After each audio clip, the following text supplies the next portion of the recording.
Hello दोस्तों, क्या हाल चाल। आज हम लोग यहाँ पर प्रैक्टिकल वाला जो टॉपिक है आपकी केमिस्ट्री में ऐड हुआ है, ठीक है, उसको कवर करने वाले हैं। इसमें हम लोग फिजिकल, ऑर्गेनिक, इनऑर्गेनिक जो तीनों जोन के जो प्रैक्टिकल के टॉपिक हैं, सारे जोन के प्रैक्टिकल के टॉपिक हम लोग यहाँ पर कवर करेंगे। सबसे पहले मैं आपको जो इनऑर्गेनिक वाला टॉपिक है, जिससे थोड़ा सा इंपॉर्टेंट ज़्यादा रहता है, जिसमें हम लोग वहाँ पर साल्ट एनालिसिस की बात करने वाले हैं। और साल्ट एनालिसिस की अगर हम लोग बात करते हैं तो आपको पता होना चाहिए कि साल्ट कैसे बनता है। तो हमें पता है कि साल्ट का जो फॉर्मेशन होता है एसिड और बेस के मिलने से होता है। और एसिड और बेस की अगर हम लोग बात करते हैं वहाँ पर, तो आपको पता है कि जो साल्ट बन के तैयार हो जाएगा उसमें कैटायनिक हिस्सा होता है और एक एनायनिक हिस्सा होता है। जो कैटायन होता है वो बेस वाले हिस्से से आता है, जो एनायन होता है वो एसिड वाले हिस्से से आता है। तो जो साल्ट एनालिसिस का टॉपिक आपके यहाँ पर प्रैक्टिकल में है, इनऑर्गेनिक का जो जोन है, तो यहाँ पर हम क्या करने वाले हैं, इन्हीं को ही देखेंगे कि जो साल्ट हमें दे दिया गया है वहाँ पर, जिसका हमें एनालिसिस करना है, उसमें कौन सा कैटायन प्रेजेंट है और उसमें कौन सा एनायन प्रेजेंट है। तो यही हम डिटेक्ट करेंगे। और इसको डिटेक्ट करने के लिए मैं आपको बता दूं कि सबसे पहले मैं कैटायन वाले हिस्से को आपको कंप्लीट करके बताऊंगा। और कैटायन वाले जो हिस्से हैं, अब उसमें कैटायन एक दो नहीं, काफ़ी सारे कैटायंस हैं, कुछ हमारे सिलेबस में, हम उन्हीं पे ही फोकस करेंगे। और यहाँ पर आपको याद रखना है कि कैटायंस को अगर हमें डिटेक्ट करना है, हमें कोई एक साल्ट का सोल्यूशन दे दिया गया, कहा गया चलो जल्दी से डिटेक्ट करो और जल्दी से बताओ इसमें कौन सा कैटायन प्रेजेंट होगा। तो सवाल आता है कि हम उसका डिटेक्शन किस सिरे से, कहाँ से स्टार्ट करेंगे। तो याद रखना कि यहाँ पर जो भी कैटायंस हैं, कैटायंस को आप अच्छे से समझ पाओ, ठीक है, इसको कई ग्रुप्स में डिवाइड किया गया है। इसमें जो ग्रुप्स हो जाते हैं, जैसे कि जीरो ग्रुप है, first group, second group, third group, fourth group, fifth और सिक्स्थ ग्रुप, ठीक है। टोटल 7 ग्रुप यहाँ पर है, जिसमें से एक जीरो है और 1 से लेकर के 6 तक और ग्रुप है। अब हर एक ग्रुप में कुछ कैटायंस रखे गए। अब सवाल है कैसे, उनको क्या कोई अल्फाबेट की वजह से या फिर वैसे कर दिया गया? नहीं, इस बेसिस में ग्रुप में नहीं क्लासिफाई किया गया, उनके रिएजेंट की बेसिस पे। जब हम उनको टेस्ट करेंगे उस सॉल्ट के अंदर वो कौन सा कैटायन प्रेजेंट है, तो हर एक कैटायन को पकड़ने के लिए, हर एक ग्रुप के कैटायन को डिटेक्ट करने के लिए कुछ रिएजेंट होते हैं। उन रिएजेंट की मदद से ही हम क्या करेंगे कि उन कैटायन को डिटेक्ट करेंगे कि ये है कि नहीं है।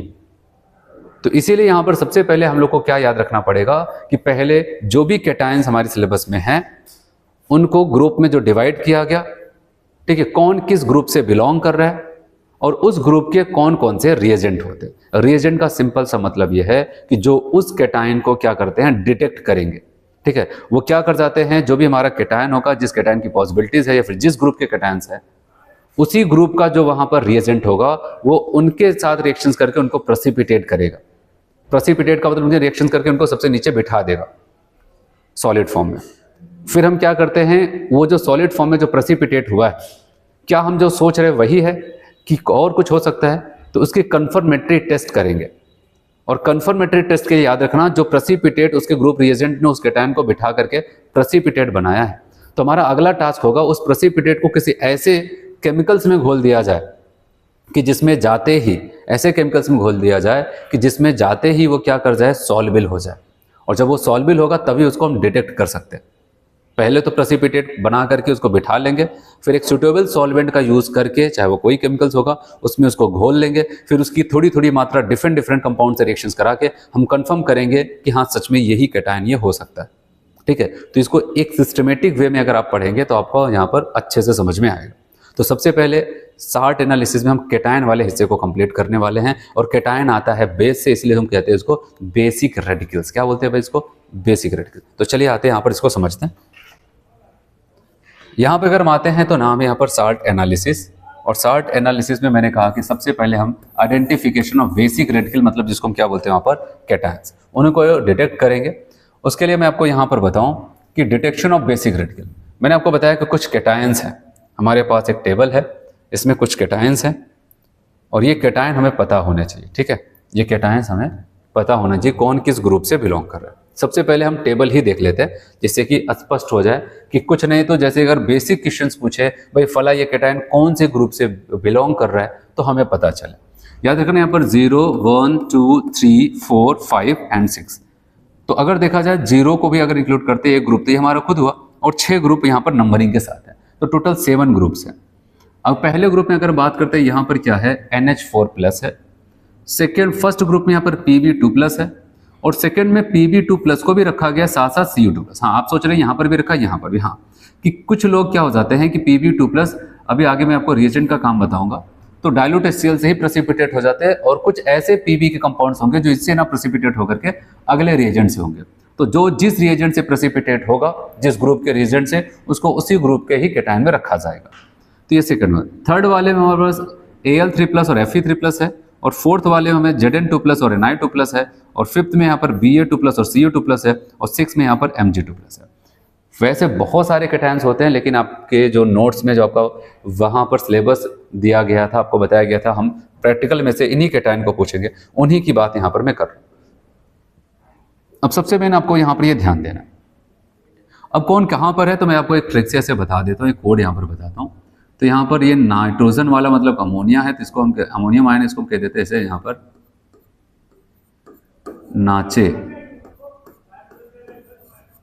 पप्पू, पप्पू क्यूट। तो नाचे पप्पू, पप्पू क्यूट। Al और Fe के लिए मैं यहां पर कोड बना रहा हूं, आलसी, Fe फकीर, आलसी फकीर, जाने ना। फिर BaCa को मैं यहां पर बनाने वाला हूं बेकार, ठीक है। Mg को यहां पर मरेंगे,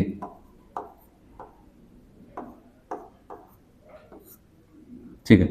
तो ऐसे इसको हम याद रखते हैं एक बार फिर से। पहले ग्रुप जैसे मैंने आपको बताया, यहां पर अगर हम कुछ और देखें तो हम यहां पर बता सकते हैं, जीरो ग्रुप में केवल एक केटायन है, कौन है, NH4+। फर्स्ट ग्रुप में एक केटायन है Pb2+। उसके बाद लास्ट ग्रुप में एक केटायन है जिसको हम कहते हैं यहां पर Mg2+। इसके अलावा और जो भी बचते हैं हर एक में दो दो है। इसलिए मैंने आपको जैसे कोड बताया 0 से लेकर के 6 की आपको जाना है। जैसे मैंने कहा कि नाचे मतलब ये कोड NH4+ जीरो ग्रुप है।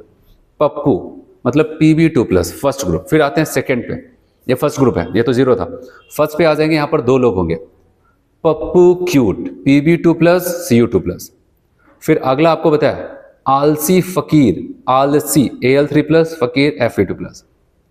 जाने ना, जाने Zn2+, ना निकिल। उसके बाद बेकार Ba2+, कार मतलब Ca2+, मरेंगे। अब बताओगे लास्ट जो 6 नंबर का था वहां पर अब बताओगे Mg2+ है। तो पहला तो आपको ये ऐसे याद रख लेना है। फिर याद रखना हर एक ग्रुप का अपना ग्रुप रिएजेंट भी होता है। इन सबको डिटेक्ट करने के लिए हर कोई जिम्मेदारी नहीं उठाएगा कि ये उठा ले वो कर रहे, नहीं। इनकी टेस्टिंग के लिए जो पहला सबसे जिम्मेदार व्यक्ति होगा, आप इसे कह सकते हैं, इन्हीं के ग्रुप के रिएजेंट होंगे। जैसे अगर ये खो गए कहीं पर, होता नहीं कि जैसे आप खो जाओ तो सबसे मेन आपको कौन ढूंढे, आपके घर वाले तो ढूंढेंगे, ठीक है, वही सब ज्यादा वहां पर बेचैन होंगे। वैसे सेम यहाँ पर उस 60 में कौन सा 60 प्रेजेंट है, कौन सा कैटायन प्रेजेंट है, उनके घर वाले मतलब जो उनके ग्रुप रिएजेंट है वही उनको ढूंढ करके निकालें, ठीक है। अब जैसे अगर मैं बात करूं जीरो ग्रुप के लिए जो ग्रुप रिएजेंट की बात आई है, वहां पर NaOH बॉइलिंग के साथ, बॉइलिंग NaOH का यूज किया जाएगा। और अगर हम बात करते हैं जो फर्स्ट ग्रुप का होगा, यहाँ पर OH का मतलब ओरिजिनल सोल्यूशन, मतलब जो आपको आप लैब में गए हो, आपको जो वहां पर साल्ट दे दिया गया पाउडर फॉर्म में, वही ओरिजिनल सोल्यूशन है। उसी में डाइल्यूट HCl डाल करके टेस्टिंग करते हैं, क्या होगा अभी आगे एक एक करके बताता हूं। तो ये Pb2+ को अगर वहां पर काम बना, अगर वहां पर Pb2+ होगा तो यही पकड़ पाएगा। और आगे अगर बात करें सेकंड ग्रुप में, यहाँ पर बताया गया कि H2SO gas in presence of dilute HCl, उसमें डाइल्यूट HCl भी होगा और उसमें साथ ही H2SO गैस डाला जाएगा। तब वहां पर क्या हो जाता है कि इनको डिटेक्ट किया जाएगा। और डिटेक्ट के लिए अगर मैं यही टेबल में बताऊं सबसे पहले एक बार फिर से, तो यहाँ पर जब डाइल्यूट NaOH के साथ अगर इस फर्स्ट जीरो ग्रुप वाले को हम हीट करते हैं, अगर वो होगा तो हमें नहीं पता है कि नहीं, हमने उस पाउडर को डाला उसमें टेस्ट ट्यूब में, NaOH डाल करके हीट किया। अगर हीट करते ही कोई प्रेसिपिटेट नहीं बना, नीचे वहां पर टेस्ट ट्यूब में कुछ बैठा नहीं, लेकिन एक अमोनिया गैस इवॉल्व कर रही, तो हम कहेंगे यहाँ पर इसका मतलब अमोनियम कैटायन वहां पर था। और बाई चांस ऐसा कुछ नहीं हुआ तो हम कहें कोई बात नहीं। अब हम आते हैं फर्स्ट ग्रुप को टेस्ट करेंगे, है कि नहीं हमें नहीं पता। मान लेते आपको ऐसा मैंने कोई भी पाउडर पकड़ा दिया, साल्ट था, उसमें ये है कि नहीं है। अब ऐसा थोड़ी ना आपको यहाँ पर सूंघ के बता दोगे, भाई आपको एक सिरे से करना पड़ेगा। एक सिरे से करने का मतलब सबसे पहले आप देखोगे जीरो वाले हैं कि नहीं, NaOH को डाल करके हीट करते हैं, और हीट की अगर अमोनिया गैस निकलेगी तो कहेंगे भैया कहीं और जाने की जरूरत नहीं, इसमें जो कैटायन छुपा है कोई और ने, कौन है, NH4+ है, ठीक है। और अगर वहां पर मान लेते हैं यहाँ पर हमें कोई भी अमोनिया गैस नहीं मिली, हमने कहा ठीक कोई दिक्कत नहीं, कह रहा फिर से उसको एक और टेस्ट ट्यूब में डालो। उसमें डालने के बाद क्या करते हैं कि उसको डाइल्यूट HCl से रिएक्शंस कराओ, और डाइल्यूट HCl से कराते हैं अगर वहां पर आपको कोई व्हाइट प्रेसिपिटेट मिल जाए, क्या मिल जाता है भाई, आप टेस्ट ट्यूब में देखते हैं व्हाइट व्हाइट जैसे साल्ट नुमा होता है ना, पाउडर जैसे व्हाइट, ऐसे नीचे जाकर कुछ बैठ गया, तो समझ लेना है वहां पर पहले ग्रुप का कैटायन प्रेजेंट है। अगर हुआ तो, नहीं हुआ तो कोई बात नहीं। अब अगले ग्रुप को, क्योंकि एक सीरीज ऐसे वहां पर टेस्ट करते चले आते हैं किससे मैच कर जाए। मान लेते नहीं आया व्हाइट प्रेसिपिटेट, हमने कहा ठीक है भाई, कह रहे उसी सॉल्यूशंस में आपको क्या करना है, क्योंकि डाइल्यूट HCl तो हम ले चुके हैं, कह रहे H2S गैस को पास करेंगे। अगर H2S गैस को पास किया और पास करते ही वहां पर आपको ब्लैक प्रेसिपिटेट, चाहे वहां पर आपको मिल जाएगा CuS का या फिर PbS का, कोई आपको वहां पर प्रेसिपिटेट मिल जाएगा। अगर मिल गया प्रेसिपिटेट, गैस को डालते, H2S गैस और हाइड्रोक्लोरिक एसिड को डालते, हम कहेंगे भाई कहीं और जाने की जरूरत नहीं, सेकेंड ग्रुप वाले ही थे ये लोग। अगर तब भी नहीं मिला ऐसा कुछ ब्लैक प्रेसिपिटेट या फिर प्रेसिपिटेट कुछ भी, हम कहेंगे अगले ग्रुप की तरफ बढ़ेंगे। और अगले ग्रुप में यहाँ पर Al3+ Fe3+ है, हम वहाँ पर क्या यूज़ करेंगे, NH4OH in presence of NH4Cl। ठीक है, अमोनियम हाइड्रोक्साइड और क्या लिखे हैं यहाँ पर NH4Cl।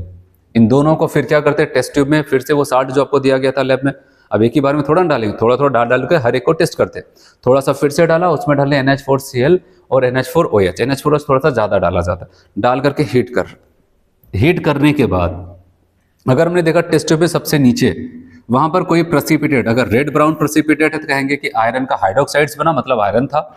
अगर व्हाइट जिलेटिनस प्रेसिपिटेट बना, व्हाइट जिलेटिनस प्रेसिपिटेट बना, तो हम कहेंगे वहां पर एल्युमिनियम का हाइड्रोक्साइड्स बन गया इनकी वजह से, इसका मतलब वहां पर एल्युमिनियम था। अगर प्रेसिपिटेट बना, नहीं बना तो कहते भाई तब आगे बढ़ो, चौथे ग्रुप पे आ जाओ। और चौथे ग्रुप में हमारे Zn2+ है, Fe2+ है। फिर उसके बाद क्या हो जाता है, कह रहे कि ये जो सोल्यूशन जहां पर आपने NH4OH NH4Cl डाला था, ठीक है, और आपको अगर ऐसा टेस्टिंग मिला तो ठीक है, ये प्रेसिपिटेट नहीं मिला तो उसको फेंको मत, उसी में तुरंत के तुरंत आपको क्या कर देना, H2S गैस को पास कर देना। क्या कर देना, H2S गैस को पास करेंगे उसी सोल्यूशन प्रेजेंस ऑफ NH4OH, और H2 गैस जाते ही अगर वहां पर हमने देखा कि एक ब्लैक प्रेसिपिटेट बना, मतलब कि कोई ना कोई तो है, ब्लैक प्रेसिपिटेट बना, तो अब बताओ कि इसका मतलब कि निकिल प्रेजेंट है। और बताया गया नहीं डल्टी वाइट, ठीक है, डल्टी वाइट जैसे कोई चौक की कलर का ऐसा कुछ होता है, तो अब बताओ यहाँ पर ZnS है। अगर प्रेसिपिटेट बना H2S डालते, नहीं बना तो हम आगे बढ़ेंगे। और आगे बढ़ेंगे, अगर इससे भी काम नहीं चला, फिर से हम क्या करते हैं, अपना नया सोल्यूशन उठाएंगे, एक नया टेस्ट ट्यूब, उसमें फिर से उस सल्ट को डालेंगे, और सल्ट को डाल करके वहाँ पर NH4 का whole twice CO3 in presence of NH4OH, ammonium carbonate और NH4OH डाल करके हीट करेंगे। अगर जब उनको डाल करके हीट किया तो पता चला व्हाइट प्रेसिपिटेट आया, तब बता दोगे भाई वहाँ पर BaCO3 और कैल्शियम कार्बोनेट बेरियम कार्बोनेट बना होगा, इसका मतलब यहाँ पर इनमें से कोई हो सकता है। अभी जो हम यहाँ पर बता रहे हैं, मतलब ऐसा अनुमान लगे कि हो सकते हैं, होंगे कि नहीं उसको कंफर्मेटरी टेस्ट उसको आगे बताऊंगा। और पता चला आप 0 ग्रुप से पूरा एक एक करके सारी कंडीशंस देते गए, लेकिन कोई प्रेसिपिटेट, कोई भी कंडीशंस नहीं मिली ऊपर वाली, तो इसका मतलब वहाँ पर जो कुछ भी होगा वो 6 ग्रुप का होगा, और वहाँ पर कौन होगा, Mg2+ होगा।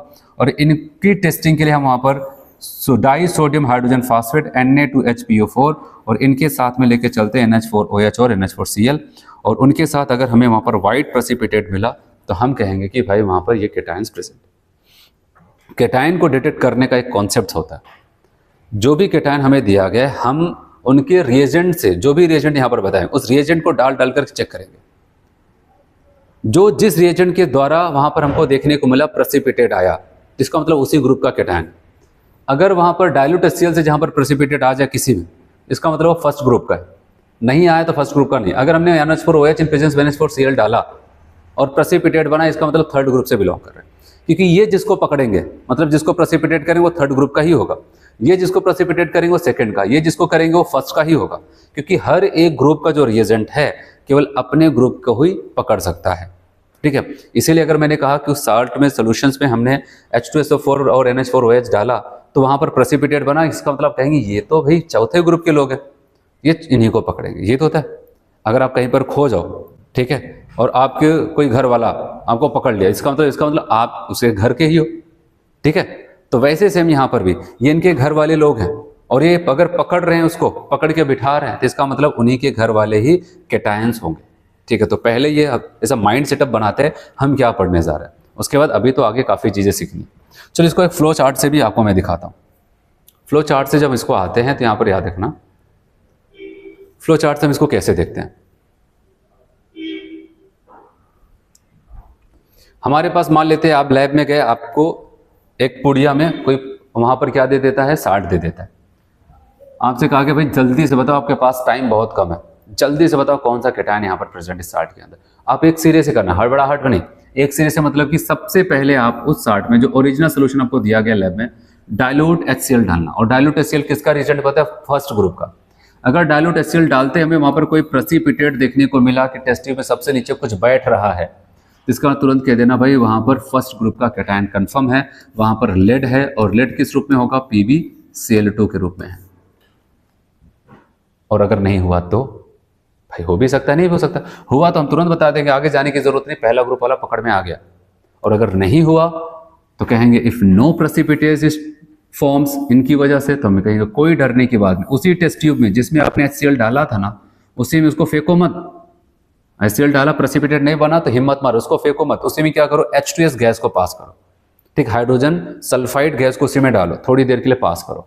अगर पास करते ही हमने देखा अब जाके प्रेसिपिटेट मिला, पहले तो नहीं मिला था, लेकिन जब H2S गैस डाले तब प्रेसिपिटेट मिला, आप तुरंत बता दोगे भाई वहां पर सेकेंड ग्रुप का कैटायन प्रेजेंट है, वो भी अपने सल्फाइड के रूप में। जैसे कॉपर है तो यहाँ पर कॉपर सल्फाइड, और यहाँ पर लेड भी पाया जाता है, जो आपको मैंने बताया वो PbS, ऐसे।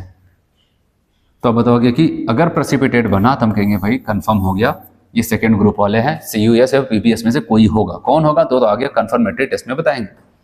लेकिन फिर से समस्या, अगर बाई चांस HCl डाला तब भी नहीं हुआ, फिर थोड़ी देर बाद H2S को डाले जा रहे तब भी नहीं हो रहा, हमने कहा कोई दिक्कत नहीं, टेंशन मत लो, आगे बढ़ते रहो। अगर इनको डालने के बाद प्रेसिपिटेट नहीं हुआ तो कह रहे हैं कि कोई दिक्कत नहीं, काम करो, फिर से नया टेस्ट ट्यूब उठाओ, उसमें फिर से वही पाउडर भरो जो आपको लैब में मिला, ओरिजिनल सोल्यूशन को कहते हैं। बताया if no precipitate take original solution, और उस ओरिजिनल सोल्यूशन में थोड़ा सा क्या करते हैं, original solution with concentrate HNO3 को डाल देते हैं, थोड़ा सा नाइट्रिक एसिड डाल देके गर्म करेंगे, फिर उसको ठंडा कर लेते हैं। ठंडा होने के बाद उसमें दो लोगों को डालेंगे, ammonium chloride, ammonium hydroxide. Ammonium hydroxide थोड़ा सा ज्यादा यूज करेंगे, और इनको डालते याद रखना अगर प्रेसिपिटेट हुआ तो हम कहेंगे देखना यहाँ पर अब थर्ड ग्रुप के कैटायंस मिल चुके हैं, और उसमें कौन, Fe3+ Al3+, और वो भी किस रूप में, अपने हाइड्रोक्साइड, मतलब FeOH का होल थ्रायस, या फिर आप बताओगे AlOH का होल थ्रायस, इस रूप में वो प्रेसिपिटेट हो गए होंगे। जैसे इसमें क्या बताया, क्लोराइड के रूप में, अगर सेकंड ग्रुप वाला पकड़ में आता तो सल्फाइड के रूप में, थर्ड वाला आएगा तो हाइड्रोक्साइड्स के रूप में। ये कब आएगा, जब अगर HNO4 NH4Cl और NH4OH को डाल करके हीट करते हैं तब। अगर तब भी नहीं आया, अब क्या करेंगे, कोई दिक्कत नहीं, आगे बढ़ते रहेंगे। इफ नो प्रेसिपिटेट, याद रखना उसी सोल्यूशन में फेंकना मैं तब, उसी सोल्यूशन जिसमें हमने NH4Cl NH4OH डाला और हम उम्मीद किए थे कि प्रेसिपिटेट मिलेगा, लेकिन नहीं मिला, बाई चांस ये नहीं मिला, कह रहे कि काम करो उसी में H2S गैस को डाल दो। किसको डाल देते हैं, पास H2S गैस, उसी में हम हाइड्रोजन सल्फाइड गैस को पास कर देते हैं। और जब हाइड्रोजन सल्फाइड गैस को डाल दिया और पता चला डालते ही वहां पर प्रेसिपिटेट बन गया, तो हम खुश हो गए कि भाई ये हैं चौथे ग्रुप वाले लोग। और चौथे ग्रुप में कौन है, अब बताओगे Ni2+ और Zn2+, और किस रूप में, सल्फाइड, मतलब अगर ये प्रेसिपिटेट हुए, अब बताओगे Na2S और Zns के रूप में प्रेसिपिटेट होंगे, और नहीं हुए तो आगे बढ़ेंगे। If no precipitate takes original solution, अगर तब भी नहीं हुआ, इस सोल्यूशन में हमने H2S को पास किया उसके बाद भी नहीं हुआ, तो कहेंगे मतलब चौथा ग्रुप वाला भी नहीं फंसा, तो आगे बढ़ते हैं। और आगे बढ़ने के बाद कह रहे हैं अगर नहीं प्रेसिपिटेट बना, फिर से एक नया टेस्ट ट्यूब लेंगे, उसमें ओरिजिनल सोल्यूशन डाल करके उसमें NH4OH, और यहाँ पर कहता है कि यहाँ पर NH4 का होल टॉयस CO3, इसको डालते हैं। और इसको डाल करके वहां पर हम क्या करते हैं, ठीक है, जैसे इनको डाला नए टेस्ट ट्यूब में, इनको डाला, ये कार्बोनेट है, ठीक है, NH4OH, और यहाँ पर ये इंपॉर्टेंट अमोनियम का कार्बोनेट डालते अगर प्रेसिपिटेट बना, कहेंगे भाई ग्रुप 5 वाला कार्बोकैटायन प्रेजेंट है, यहाँ पर Ba2+ CO2+ हो सकता है, तब बताओगे यहाँ पर, और ये किस रूप में, कार्बोनेट BaCO3 या फिर CaCO3 के रूप में प्रेसिपिटेट हो जाएगा। और फिर अगर कहता है कि भाई तब भी नहीं हुआ तो इसका मतलब यहाँ पर आप बताओगे कि कोई टेंशन नहीं है, वहां पर अब जो भी साल्ट होगा उस साल्ट में जो कैटायन है कोई और नहीं, Mg2+ वाला ही होना चाहिए। If no precipitate takes original solution to test group 6 cation, और ग्रुप 6 में किसको रखा है, यहाँ पर केवल Mg2+ को। आया समझ में, तो आपको स्टेप बाय स्टेप यहाँ पर करना है, जैसे आपको वहां पर मिल गया है टास्क और आपको करना है, इस हिसाब से अगर सोच के पढ़ेंगे तभी आप अच्छे से समझ पाओगे कि पहले डाइल्यूट HCl डाला, काम बना तो ठीक है, नहीं बना तो उसमें H2S डालते हैं, प्रेसिपिटेट हुआ तो सेकंड है, नहीं हुआ तो वहाँ पर NH4Cl NH4OH डालते हैं, प्रेसिपिटेट हुआ तो थर्ड है, नहीं हुआ तो उसी में क्या करते हैं H2S को डालते हैं, प्रेसिपिटेट हुआ तो फोर्थ है, नहीं तो हम क्या करते हैं वहाँ पर फिर से नया टेस्ट ट्यूब लेकर के उसमें मैंने कहा था कि साल्ट को डाल करके NH4OH NH4 का होल ट्वाइस CO3 डालते थे, अगर हुआ तो फिफ्थ, अगर नहीं हुआ तो लास्ट में 6। ठीक है ऐसे। तो चलो अब एक एक करके यहाँ पर चीज़ों को कंफर्म करते हैं। अभी तो मैंने आपको फ्लो चार्ट इसलिए बनाया कि जिससे कि एक आइडिया लग जाए हम क्या पढ़ने जा रहे हैं, थोड़ा सा माइंड में होगा ना पहले से तो हमको समझना आसान हो जाएगा। चलिए अगर हम बात करते हैं एनालिसिस ऑफ ग्रुप 0 केटायन, अगर 0 ग्रुप के केटायन की एनालिसिस करें जैसे कि NH4+ आयन है, हम कैसे करेंगे? तो सिंपल सा याद रखना, अगर हमें साल्ट मिल गया, कोई वैसा साल्ट आपको दे दिया गया और आपने कहा कि हम 0 से स्टार्ट करेंगे, एक सिरे से स्टार्ट करेंगे, इसको समझना कि है कि नहीं, और पता चला आपने जैसे वहां पर 0 ग्रुप को टेस्ट करने के लिए मैंने कहा NaOH के साथ बॉइल करते हैं क्योंकि इनका रिएजेंट NaOH बॉइलिंग NaOH था, उसमें अगर डाला और डालते हमें वहां पर अमोनिया गैस निकलती हुई दिख रही। अमोनिया गैस हालांकि कलरलेस होती है, हम उसकी स्मेल से पहचानते हैं कि वो अमोनिया गैस है कि नहीं। अब सोचते स्मेल कैसे? पंजेंट स्मेल होगा, बहुत बदबूदार स्मेल होगी। बदबूदार मतलब जैसे होता है ना कोई पब्लिक टॉयलेट हो और आप वहाँ पर चले गए, जैसे कभी ट्रेन वगैरह में गए, वहाँ पर टॉयलेट वगैरह साफ नहीं है, ऐसा कुछ है, तो वहाँ पर आप जैसे जाते हैं, आप वहाँ पर गेट खोलते हैं, आपको वहाँ पर बहुत अजीब टाइप की स्मेल आती है। सिर्फ उस टाइप की स्मेल अगर टेस्ट ट्यूब से आपको निकलता हुआ दिखे तो तुरंत समझ लेना यहाँ पर अमोनिया गैस ही निकल रही। लेकिन ऐसी पंजेंट स्मेल तो बहुत सारे लोग देते हैं, क्या सच में वो अमोनिया ही है? तो हम उसकी टेस्टिंग करेंगे। क्या क्या टेस्टिंग होगा यहाँ पर देखते हैं, बहुत सिंपल सा है, यहाँ पर ध्यान दो। सबसे पहले स्मॉल अमाउंट ऑफ साल्ट, जो आपको लैब में साल्ट मिला पुड़िया में, ठीक है, उसको लेकर चलते हैं। Is treated with few drop of sodium hydroxide, sodium hydroxide के कुछ ड्रॉप के साथ सोल्यूशन लेते हैं एंड देन हीटेड, फिर क्या करेंगे भाई, इसको हीट करेंगे। If there is smell of ammonia this indicate the presence of ammonium ion, ammonia निकला तो इसका मतलब अमोनियम आयन है, लेकिन अमोनिया बोलेगा थोड़ी ना निकल करके मैं अमोनिया, भाई अमोनिया जैसी स्मेल हमें आ रही है, लेकिन कंफर्म कैसे करेंगे सच में वो अमोनिया ही था? क्योंकि अगर अमोनिया कंफर्म कर ले गए, वो अमोनिया ही गैस निकल रही थी, जिसका मतलब अमोनियम आयन कंफर्म है। तो कैसे कंफर्म करेंगे देखते हैं, ठीक है, कैसे कंफर्म करेंगे यहाँ पर देखते हैं।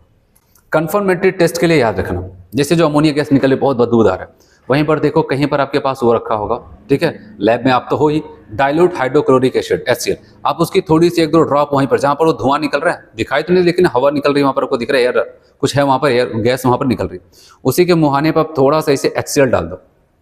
जैसे HCl डालेंगे आप देखेंगे वहाँ पर व्हाइट फ्यूम, जैसे सफेद धुआं, ऐसा नहीं होता धुआं टाइप का एकदम, व्हाइट फ्यूम्स उसको कहते हैं।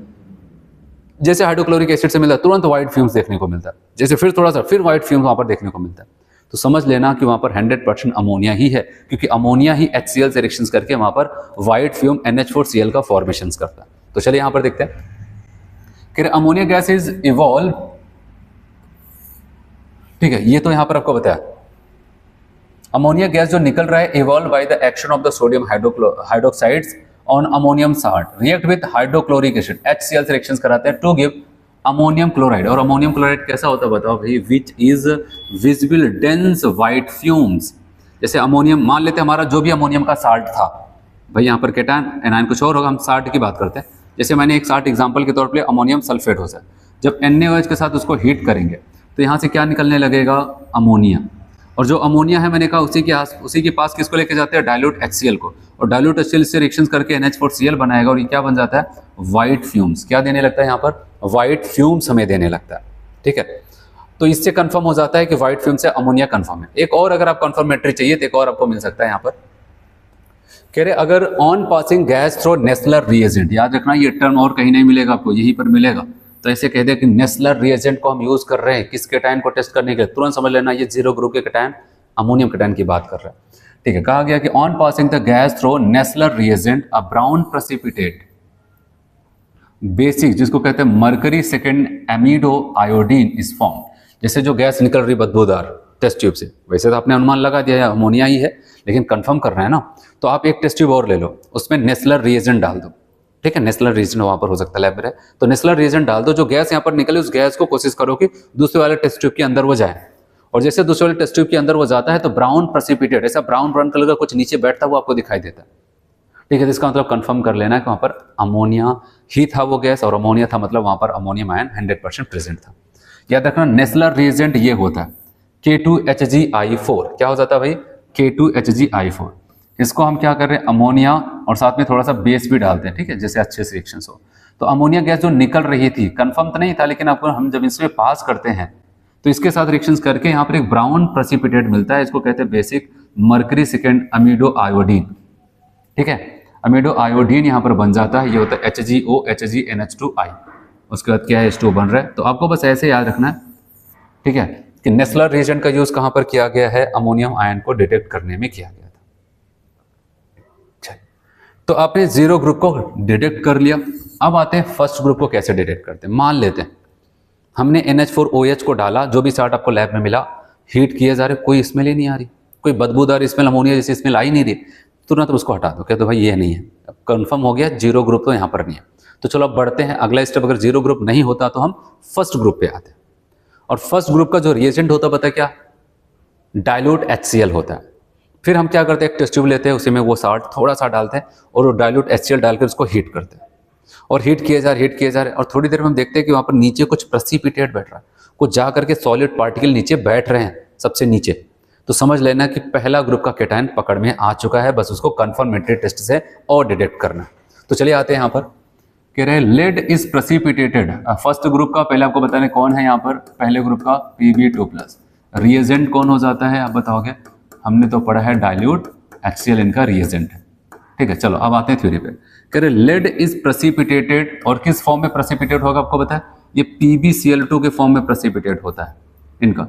कब, इन फर्स्ट, जब हम डाइल्यूट HCl डालते हैं तो the precipitates is soluble in hot water. यहीं पर एक कहानी में और आपको बता दूं, जितने कैटायन को अब डिटेक्ट करने वाला हूं मैं, ठीक है, सबसे पहले जो उनका ग्रुप रिएजेंट होगा उसको प्रेसिपिटेट कर देगा।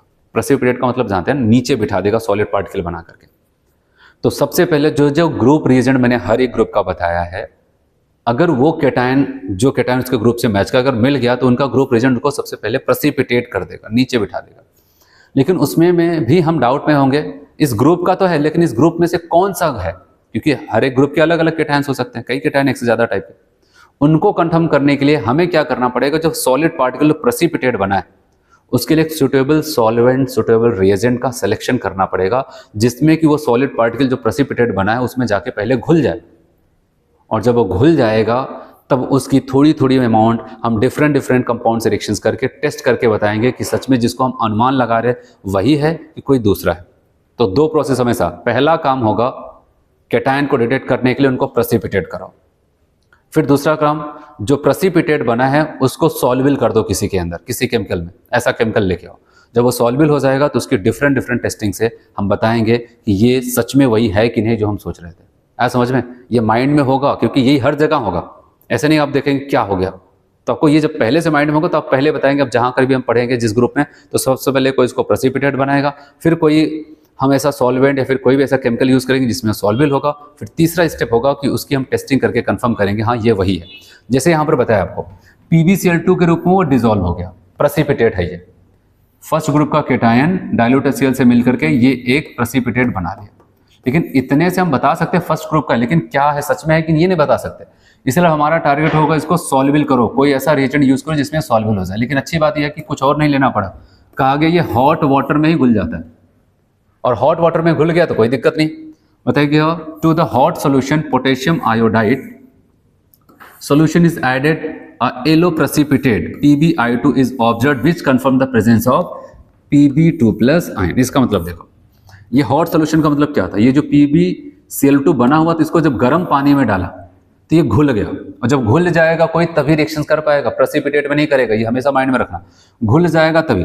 तो मान लेते हैं, इसलिए जो यहाँ पर हॉट सोल्यूशन कह रहा है इसका मतलब PbCl2 क्या हो जाता है, यहाँ पर सॉल्युबल है, ठीक है, घुल गया था। अब उसी में कह रहे हैं कि जहां पर ये सॉल्युबल था उसी में थोड़ा सा KI डाल के हीट कर दो।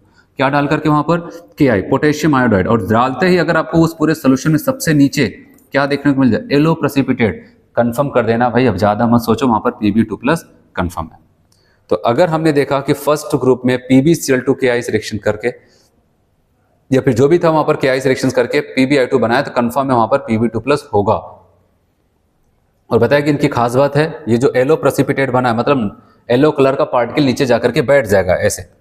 This yellow precipitate is soluble in boiling water. वो कह रहे हैं कि वही जो येलो प्रेसिपिटेट बना हुआ वहां पर, उसको अगर बॉइलिंग वाटर में डाल देंगे फिर से क्या हो जाएगा, reappear on cooling and shining crystals. वो क्या हो जाएगा कि अगर उसको हम पानी में डालें, जब सॉल्युबल होने का मतलब कलर गायब, प्रेसिपिटेट मतलब कोई पर्टिकुलर कलर आएगा। तो बताएगा यहाँ पर जो आपको बताया गया है, जो येलो प्रेसिपिटेट बना है PbI2 का, इसको गर्म पानी में बॉइलिंग वाटर में डाल दोगे येलो कलर गायब हो जाएगा, क्योंकि वो उसमें जाके घुल जाएगा। लेकिन फिर ठंडा कर दोगे फिर से येलो कलर आ जाएगा। तो ये बताना चाहता है। फिर अगला आते और टेस्टिंग करने का मन है, कह रहे देखो जो हॉट सोल्यूशन है, हॉट सोल्यूशन मतलब PbCl2 जो गर्म पानी में घुला हुआ है, क्या करते हैं उसकी थोड़ी सी मात्रा किसके साथ, पोटेशियम क्रोमेट कहते हैं इसको, क्या कहते हैं, पोटेशियम क्रोमेट के साथ हीट करते हैं। तो पोटेशियम क्रोमेट से रिएक्शंस करते हैं, ये भी क्या कर जाएगा, एक येलो प्रेसिपिटेट देता है, जिसको कहेंगे अब लेड का क्रोमेट। पहले पोटेशियम का था, अब लेड का क्रोमेट बन जाता है येलो प्रेसिपिटेट। ये भी क्या करेगा, आपको कंफर्म करेगा कि भाई Pb2+ है, मान लो। और सबसे लास्ट में आपको कहता है कि ये जो लेड क्रोमेट येलो प्रेसिपिटेट बना है ना, इसको अगर NaOH में डालोगे, प्रेसिपिटेट मतलब इनसॉल्युबल नीचे बैठ गया, कह रहे NaOH के साथ हीट करोगे सॉल्युबल हो जाएगा। लेड क्रोमेट, जो लेड क्रोमेट येलो प्रेसिपिटेट है, is soluble in hot sodium hydroxide solution. कह रहे कि अगर वही आप वहां पर PbCrO4 जो बना हुआ, जो कि व्हाइट कलर बन करके सबसे नीचे टेस्ट ट्यूब में बैठ गया, अब एक काम करो, उसको निकालो, उसको NaOH के साथ हीट करो, और हीट करोगे उसमें फिर से घुल जाएगा और बना लेगा sodium tetra hydroxo plumbate second, Na2PbOH का होल 4, ये बना लेता है। और ये सब कंफर्म करेगा कि हाँ सच में वो लेड ही है और कोई नहीं है। एक और आखिरी आपको दो बताता है यहाँ पर लेड को ही कंफर्म करने के लिए। ये हॉट सोल्यूशन है, याद रखना, ये क्या है, हॉट सोल्यूशन है जो वाटर में सॉल्युबल है। कह रहे अगर उसकी रिएक्शन आप डायरेक्ट H2SO4 से ही करा दो, पहले तो प्रेसिपिटेट बना लिया था, अब कह रहे इसकी रिएक्शन एक काम करो H2SO4 से करा दो। H2SO4 से कराओगे तो यहाँ पर ये एक व्हाइट प्रेसिपिटेट देगा, क्या देगा, व्हाइट प्रेसिपिटेट जो बन जाएगा PbSO4 का।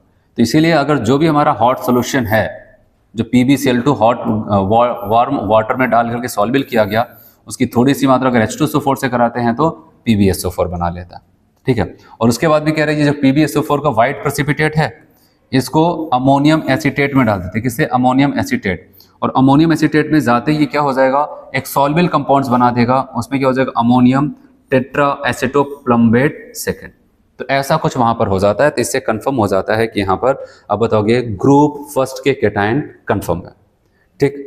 अब इसको अगर मैं शॉर्ट में बताऊं तो यहाँ पर आपको कुछ ऐसी बातों को याद रखना, क्योंकि यहाँ पर बताने के लिए बहुत कुछ बताया गया। अब बताओगे फर्स्ट ग्रुप में जब PbCl2 बना है, मैंने कहा Ki से रिएक्शन करके, और क्या बताया, K2CrO4 से रिएक्शंस, फिर आपको बताया गया H2SO4, याद रखना मेन पॉइंट्स थे।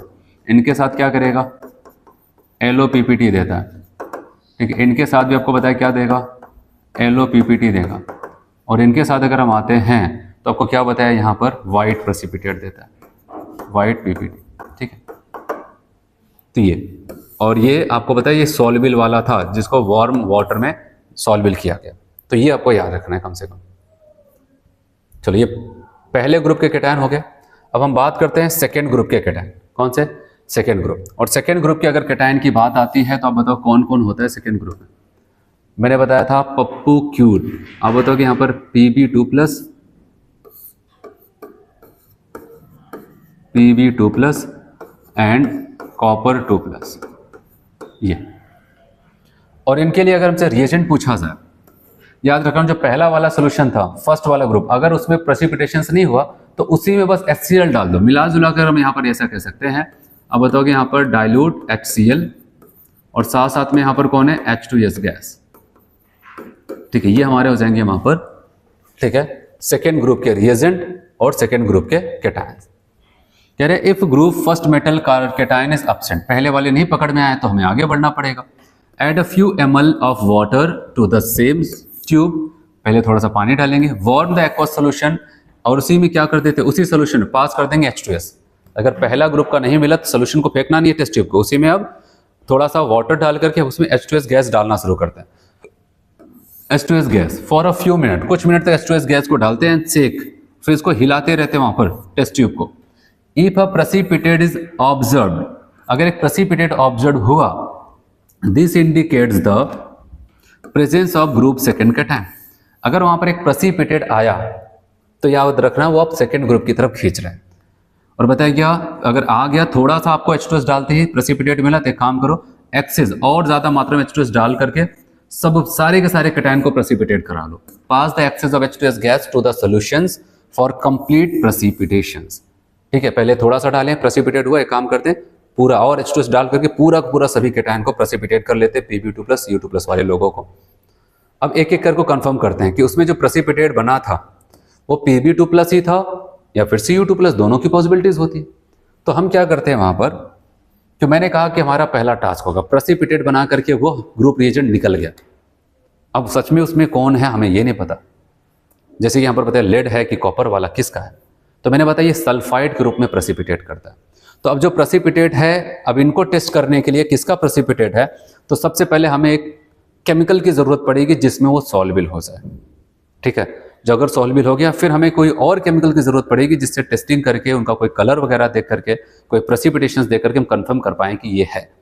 अब जैसे यहाँ पर मैं आपको बताऊँ, अगर हमारा PbS, क्योंकि अगर लेड का था वहां पर, तो ये क्या है, प्रेसिपिटेट बन गया होगा किसकी मदद से, जब वहां पर H2S गैस को पास किया गया। तो सवाल आता है ये तो बैठ गए हैं नीचे, अब इनको कैसे उठाया जाए, तो कहा गया कि इनकी रिएक्शन HNO3 से कराते हैं, नाइट्रिक एसिड के साथ हीट करते हैं। जब नाइट्रिक एसिड के साथ हीट करेंगे तो किसका क्या बन जाएगा बताओगे, लेड का नाइट्रेट NOH2 सल्फर। तो हमारा टारगेट होगा, लेड का नाइट्रेट बन चुका है, ये प्रेसिपिटेट मतलब इनसॉल्युबल, और ये क्या हो जाता है, लेड नाइट्रेट बन करके वहां पर वो सॉल्युबल हो जाता है। अब क्या करें, क्या सच में जो प्रेसिपिटेट था वो लेड का ही था, क्या सच में जो यहाँ पर सॉल्युबल बना है वो लेड का ही नाइट्रेट बना है?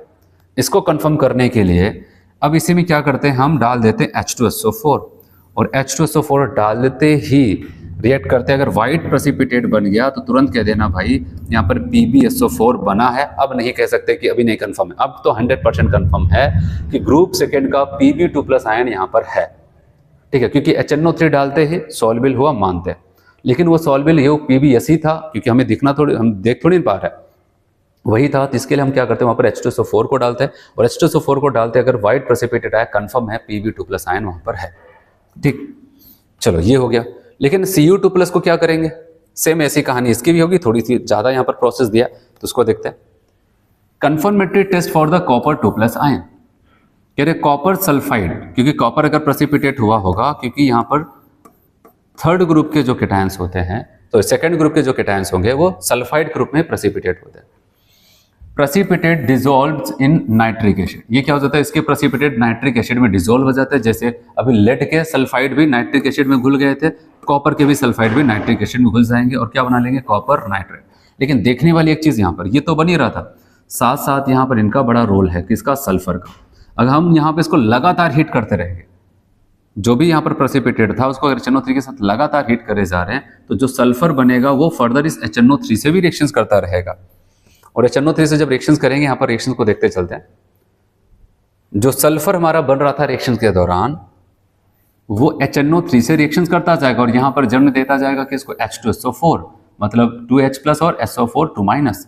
अब जो कॉपर आयन वहां पर प्रेजेंट होगा कॉपर नाइट्रेट के रूप में, वो क्या कर जाएगा, इस सल्फेट से रिएक्शंस कर जाएगा, और वहां पर हम क्या करते हैं, याद रखना, NH अमोनिया भी मिल जाता है, अमोनिया को हम NH4OH के रूप में लाते हैं, उस रिएक्शन में थोड़ा सा NH4OH डाल देते हैं।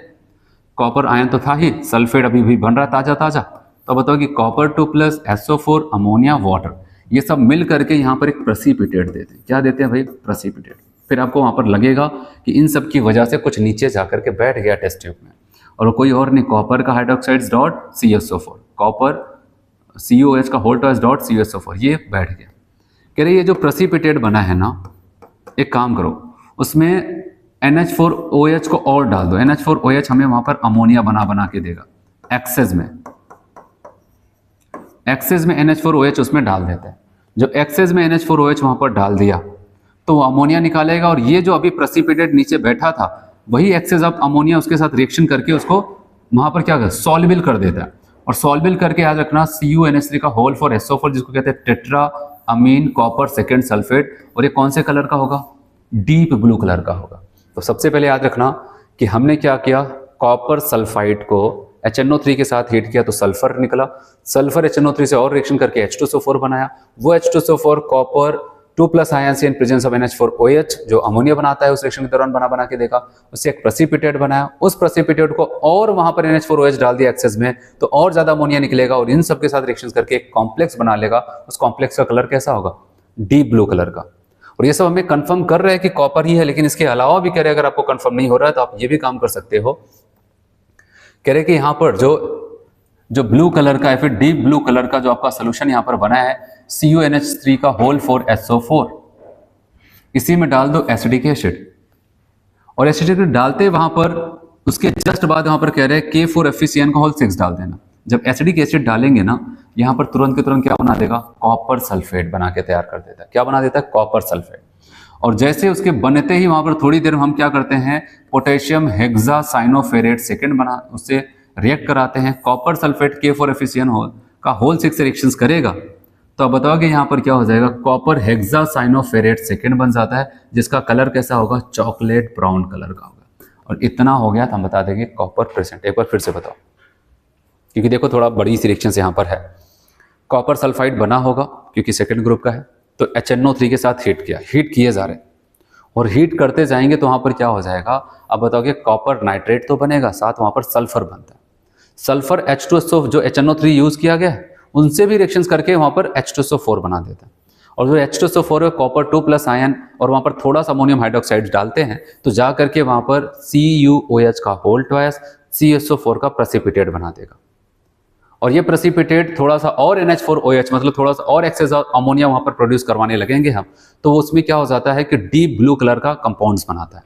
जो डीप ब्लू कलर का कंपाउंड्स बना है तो उसको हम क्या करते हैं? एसिडिक एसिड से रिएक्शंस कराएंगे, ठीक है। तो वहां पर हमारा कॉपर सल्फेट बनेगा, उस कॉपर सल्फेट को K4FeCN को 6 से रिएक्शंस कराएंगे, तब जाकर के चॉकलेट ब्राउन प्रेसिपिटेट देखने को मिलता है। और ये सारी चीजें तो हम कंफर्म कर देगा कि भले हम यहाँ पर लंबा रिएक्शंस करते चले आए, लेकिन वहां पर कंफर्म है कि कॉपर है, ठीक है। तो ये आपको वहां पर ध्यान देना, यही सारी चीजें आपको लिखी गई वहां पर।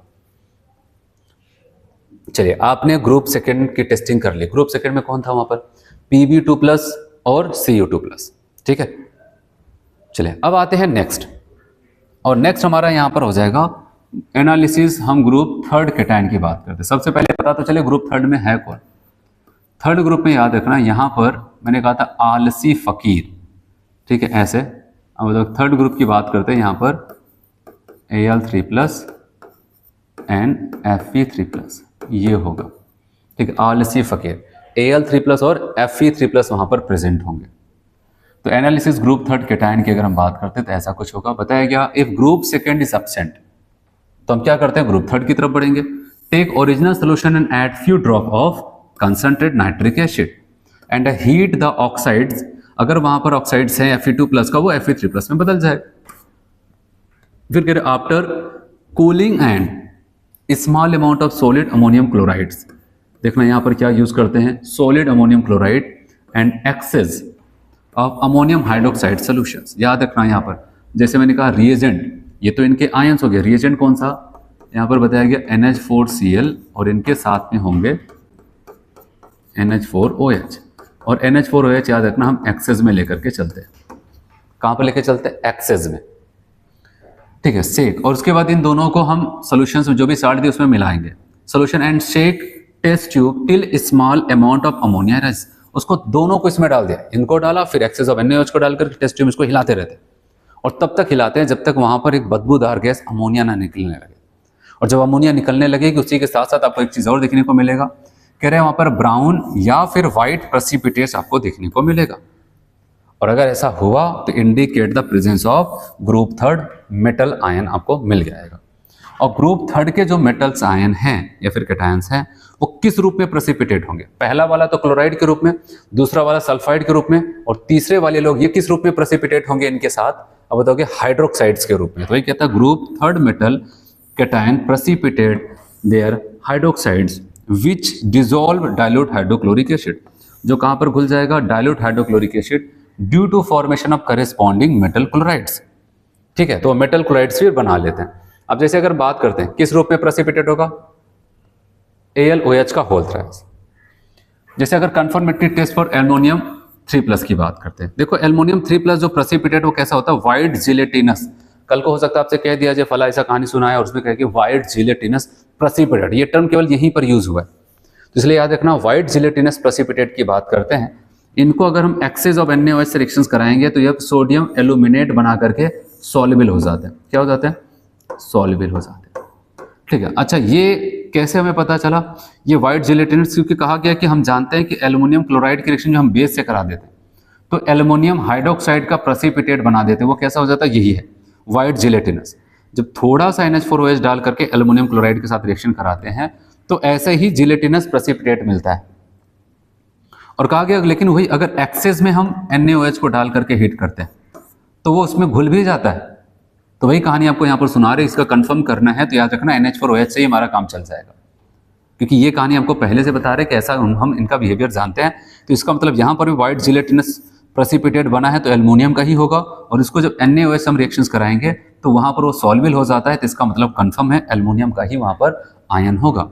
Aqueous solution of AlCl3 is treated with sodium hydroxide.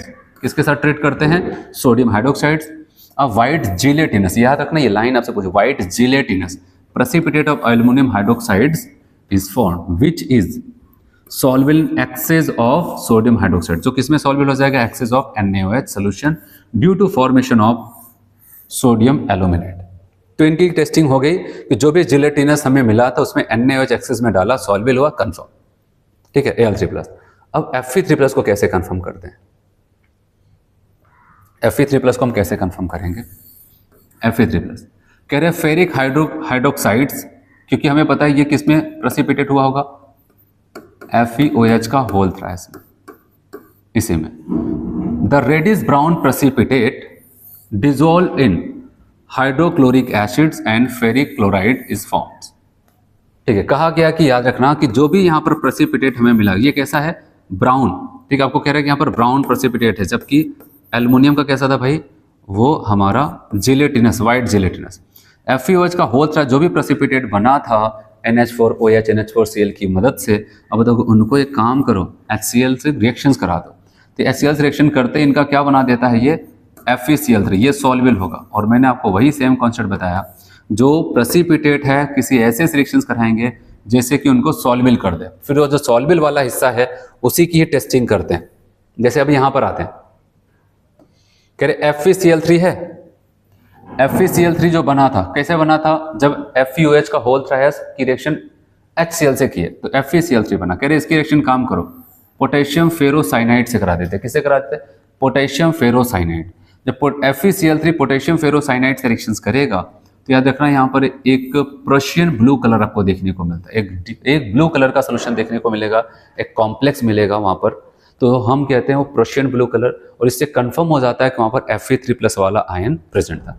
अगर आपको याद हो, जब मैं आपको ऑर्गेनिक पढ़ा रहा था, ये सब टेस्ट मैंने ऑर्गेनिक में पढ़ा है, जो ऑर्गेनिक पढ़ा है उसको मैं यहाँ पर नहीं पढ़ाऊंगा। ठीक है, जब प्यूरिफिकेशन मेथड चल रहा था वहाँ पर बताया था, उसमें नाइट्रोजन की टेस्टिंग में आपको मिला था क्या? प्रोशियन ब्लू कलर्स। ठीक, तो वही आपको यहाँ पर बताया गया है। तो चलो इसको रीड करके बताते हैं क्या लिखता है। कह रहे जो फेरिक क्लोराइड बना है, ferric chloride solution on treatment with potassium ferrocyanide K4FeCN का whole 6 solution result in a blue precipitate. क्या होता है? ब्लू प्रेसिपिटेट से फिर कलरेशन देता है। और ये किसका, इसका नाम को पता है क्या था? Ferric ferrocyanides which is Prussian blue colours. ठीक है, दोबारा इनका नाम सुन रहे। फिर बताया गया टू द सेकेंड पार्ट, और दूसरा अगर हम चाहें ये भी कह रहे second part add potassium thiocyanate या फिर थायोसाइनेट सोल्यूशन में अगर उसको डाल दे जो भी FeCl3 बना है, appearance of blood red colour rations confirm the presence of Fe3+ ion. यहाँ पर याद रखना Fe3+ जो भी हमारा बना हुआ है, अगर उसकी रिएक्शन थायोसाइनेट कहते हैं इसको, और इससे कराते हमें वहां पर ब्लड रेड कलर मिल जाए, तब भी हम कह सकते हैं Fe3+ का आयन वहां पर था। और आपको पता है ये भी रिपीटेड है, ये भी मैंने आपको वहां पर ऑर्गेनिक में पढ़ाया था, तो वहां पर बताया था ये, लेकिन टेस्टिंग किसके लिए था? सल्फर और नाइट्रोजन दोनों वहां पर प्रेजेंट है, तो उसकी टेस्टिंग के लिए हम लोग इसका यूज करते थे, वहां पर ब्लड रेड कलर देखने को मिलता था। ठीक है, तो ये आयरन की भी यहाँ पर टेस्टिंग हो गई। ठीक है, तो याद रखना कि सबसे पहले आपको बताया कि किससे करा देंगे? पोटेशियम फेरोसाइनाइड से कराते हैं तो प्रोशियन ब्लू कलर आ जाता है, तो कंफर्म है। या फिर बताया गया थायोसाइनेट से रिएक्शंस करा के ब्लड रेड कलर, तो आयरन कंफर्म है। ठीक, तो हमारे तीसरे ग्रुप भी कंफर्म हो गए अगर वहां पर हैं तो। कौन कौन से थे अब बताओ कि वहां पर Al3+ Fe3+। ठीक, अब अगर वो भी नहीं निकले, प्रेसिपिटेट नहीं हुआ, क्या क्या डाला था हमने वहां पर, अब बताओ कि NH4Cl डाला था, NH4OH डाला था और प्रेसिपिटेट हो गया तो ठीक है, तो Al3+ Fe3+ में कोई होगा। लेकिन अगर नहीं हुए तो हमें आगे बढ़ना पड़ेगा और एनालिसिस करनी पड़ेगी अगले ग्रुप का नंबर, ग्रुप 4 कैटायन। कह रहे इफ ग्रुप 3 इज एब्सेंट तो उसी सॉल्यूशंस में हमें H2SO4 को डालना पड़ेगा, H2S को। याद रखना, पहले यहाँ पर इनके लोगों की बात करते हैं। अब बताओ यहाँ पर कौन कौन से हैं, मैंने कहा आलसी फकीर तो वहाँ पर, उसके बाद बताया था यहाँ पर जाने ना, मतलब Zn2+ एंड ना निकिल 2+ यहाँ पर। अच्छा, इनके ग्रुप रिएजेंट की बात करते हैं। कह रहे वही जो सोल्यूशन ऊपर आपने यहाँ पर NH4Cl NH4OH डाला था, प्रेसिपिटेशन हुआ तो हम उसी पे रुक गए कि तीसरे ग्रुप का अगर नहीं मिला तो कह रहे कुछ फेंको मत सोल्यूशन, उसी में H2S गैस को थोड़ी देर तक पास करो। इसका मतलब इसको अगर लिखे तो ऐसे लिख सकते हैं NH4Cl प्लस यहाँ पर कह सकते हैं NH4OH और इन्हीं में पास कर देंगे थोड़ी देर इनके साथ हिट करने के बाद H2S गैस। ठीक, ऐसे। और अब बताओ ग्रुप 3 एब्सेंट है तो H2S pass gas is passed in solution, तो कहेंगे group 3 for a few minutes. कह रहे वो दो ग्रुप 3 को टेस्टिंग में हमने इनको डाल के बनाया था, अगर नहीं प्रेसिपिटेट मिला भाई तो आगे बढ़ नहीं पड़ेगा, कब तक वेट करेंगे। कहा कि उसको टेस्ट ट्यूब को फेंको मत, उस सोल्यूशन को फेंको मत, उसी में H2S गैस को थोड़ी देर के लिए, कुछ मिनट के लिए पास करो। कह रहे इफ प्रेसिपिटेट्स अपीयर, चाहे व्हाइट कलर का हो चाहे ब्लैक कलर का, then the group 4th cation present. याद रखना, तब इसका मतलब कंफर्म है कि चौथे ग्रुप का कैटायन वहां पर कंफर्म है। और वो कौन है वहां पर, Zn2+ और Ni2+। अगर ऊपर वाले फेल होते जा रहे हैं तब, और इनको किया मतलब हमने नया सोल्यूशन नहीं लिया, थर्ड वाले में ही जो टेस्टिंग के लिए हम लगे थे उसमें बस H2S गैस को पास कर दिया, तो हम कहेंगे अगर हुआ व्हाइट और ब्लैक प्रेसिपिटेट तो चौथा वाला कंफर्म है। अच्छा, ये किस रूप में प्रेसिपिटेट होगा, आप फिर से बताओ। फर्स्ट वाला क्लोराइड बनाया था PbCl2, सेकेंड वाला सल्फाइड बनाया था PbSCuS, और थर्ड वाली की अगर बात करते हैं हाइड्रोक्साइड AlOH का होल थ्राइस, FeOH का होल थ्राइस। ठीक है, हाइड्रोक्साइड। और चौथे वाले क्या बनाएंगे, चौथे वाले की अगर बात करते हैं ये सल्फाइड फिर से बनाएंगे। बताया गया 4th group cation precipitate as a sulphide, a white coloured of the precipitate indicate the zinc ion. Zinc ion मतलब वो ZnS के रूप में, zinc sulphide. While black coloured आपको इंडिकेट करेगा किसको, निकिल सल्फाइड में। ठीक है, निकिल सल्फाइड। तो ऐसा वहां पर है, तो ये चौथे ग्रुप वाले सल्फाइड के रूप में प्रेसिपिटेट होता है। और फिर बताया कि चलो जिंक वाले को जल्दी से कंफर्म करते हैं कि जिंक वाला ही सल्फाइड था। ठीक, व्हाइट कलर वाले जिंक वाले होते हैं। कैसे कंफर्म करेंगे, क्यों बोल के नहीं बता सकते, हमें एक्सपेरिमेंट से कंफर्म करना होगा। तो सबसे पहले मैंने कहा भाई कोई भी अगर प्रेसिपिटेट है तो उसको फिर से पहले सॉल्वेबल करने के लिए केमिकल चाहिए। जैसे फर्स्ट ग्रुप के लिए कहता है कि हॉट वाटर, अगर सेकेंड ग्रुप की बात करते हैं कंसंट्रेट HNO3, थर्ड ग्रुप की बात करते हैं तो वहां पर आपको बताया था कि वहां पर हम HCl यूज कर सकते हैं। ठीक है, जो वहां पर FeCl3 बना दिया था, या फिर NaOH का भी यूज कर सकते थे कॉपर के एल्युमिनियम हाइड्रोक्साइड्स के लिए। और उसके बाद थर्ड हो गया। फोर्थ की अगर बात करते हैं, ठीक है, तो फोर्थ ग्रुप की बात करते हैं तो यहां पर कौन होगा, तो यहां पर बताया था फिर से HCl, कह रहे the precipitate zinc sulphide dissolve in hydrochloric acid. किसमें, hydrochloric acid to forms zinc chloride. ये हमारे प्रेसिपिटेट बन करके, व्हाइट प्रेसिपिटेट बन करके बैठ गए थे। हमने इनको फिर से कैसे उठाया, HCl से रिएक्शन कराया तो ZnCl2 बना दिया और साथ साथ यहाँ पर H2S। अब ये ZnCl2 जो सॉल्युबल हुए इन्हीं से ही पूरा पता करेंगे भाई इसमें है Zn ही है कि कोई और है। तो क्या करेंगे, कह रहे ZnCl2 है जिंक का क्लोराइड, इनकी रिएक्शन NaOH से करा दो। कौन है, बेस। ये याद रखना ये सॉल्युबल हैं, क्योंकि ये सॉल्युबल हो तभी तो उठे हैं, तब NaOH से रिएक्शन कराया तो ZnOH का होल ट्वाइस बना करके इनका प्रेसिपिटेट, इनको फिर बिठा दिया। फिर हम लोग बोले अब बताओ अभी तो उठा था, फिर इसको प्रेसिपिटेट करा दिया। कह रहे कोई बात नहीं, थोड़ा सा और NaOH डाल दो, एक्सेस ऑफ NaOH। क्या, एक्सेस ऑफ NaOH डाल करके हिट करो, जो यहाँ पर प्रेसिपिटेट बना था व्हाइट प्रेसिपिटेट, ठीक है, व्हाइट प्रेसिपिटेट, वो फिर से इनको क्या कर जाता है, सोडियम जिंकेट बना करके सॉल्युबल कर लेता है। और ऐसा अगर होता जा रहा है तो हम कहेंगे वहां पर Zn2+ कंफर्म है, क्योंकि HCl से डाला कुछ बना, हमें थोड़ी दिखाई दे रहा है, जो कुछ भी बना उसमें हमने NaOH डाला, फिर कोई चीज़ फिर वाइट बैठ गई नीचे, फिर NaOH को और डालकर फिर हिट किया तो कोई चीज़ फिर से घुल गई। तो हमने कहा भाई ये सारे लक्षण Zn2+ आयन के हैं, तो कंफर्म कर दो वहाँ पर कौन है, Zn2+ आयन प्रेजेंट है।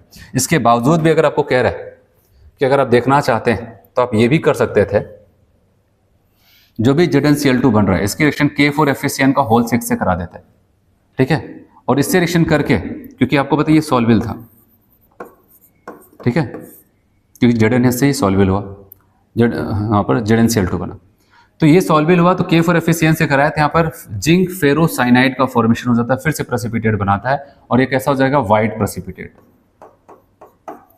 तो इससे भी हम कंफर्म कर सकते हैं, ठीक है। तो अब यहाँ पर इसकी थ्योरी देख लेते हैं एक बार क्या लिखता है। कह रहे the precipitate zinc sulphide dissolve in hydrochloric acid form zinc chlorides, जैसे आप देख रहे हैं, बताया कि aqueous zinc chloride on reactions with sodium hydroxide solution give a white precipitate, कौन सा, zinc hydroxides, which is soluble in excess of NaOH, excess of NaOH डालेंगे तो उसमें सॉल्वेबल हो जाएगा, this confirm the presence of Zn2+ ion. लेकिन इसके बावजूद भी आपको कह रहे हैं एक और कंफर्म करना है तो कर लो, when potassium ferrocyanide K4FeCN whole 6 is added to the solution after neutralisation by NH4OH solution a white precipitate of zinc ferrocyanide is formed। ये सब कंफर्म करता है। तो बताओ फोर्थ वाले ग्रुप में और कौन था, Ni2+।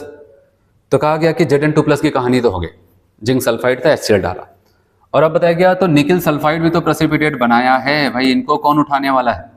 तो nickel sulphide dissolve in aqua regia, ये टर्म आपको पहली बार मिल रहा है, और ये अगर कभी भी आए याद रखना कि एक्वा रेजिया ये HNO3 और HCl का मिक्सचर होता है। कौन हो जाता है, HNO3 और HCl का मिक्सचर।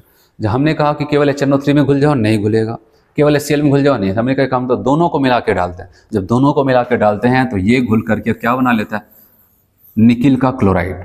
अब ये सॉल्वेबल हुआ, अब इस निकिल क्लोराइड से हम क्या करते हैं, वहाँ पर कंफर्म करेंगे कि क्या सच में वहाँ पर निकिल का ही प्रेसिपिटेट था, क्या सच में वहाँ पर निकिल का ही क्लोराइड बना है।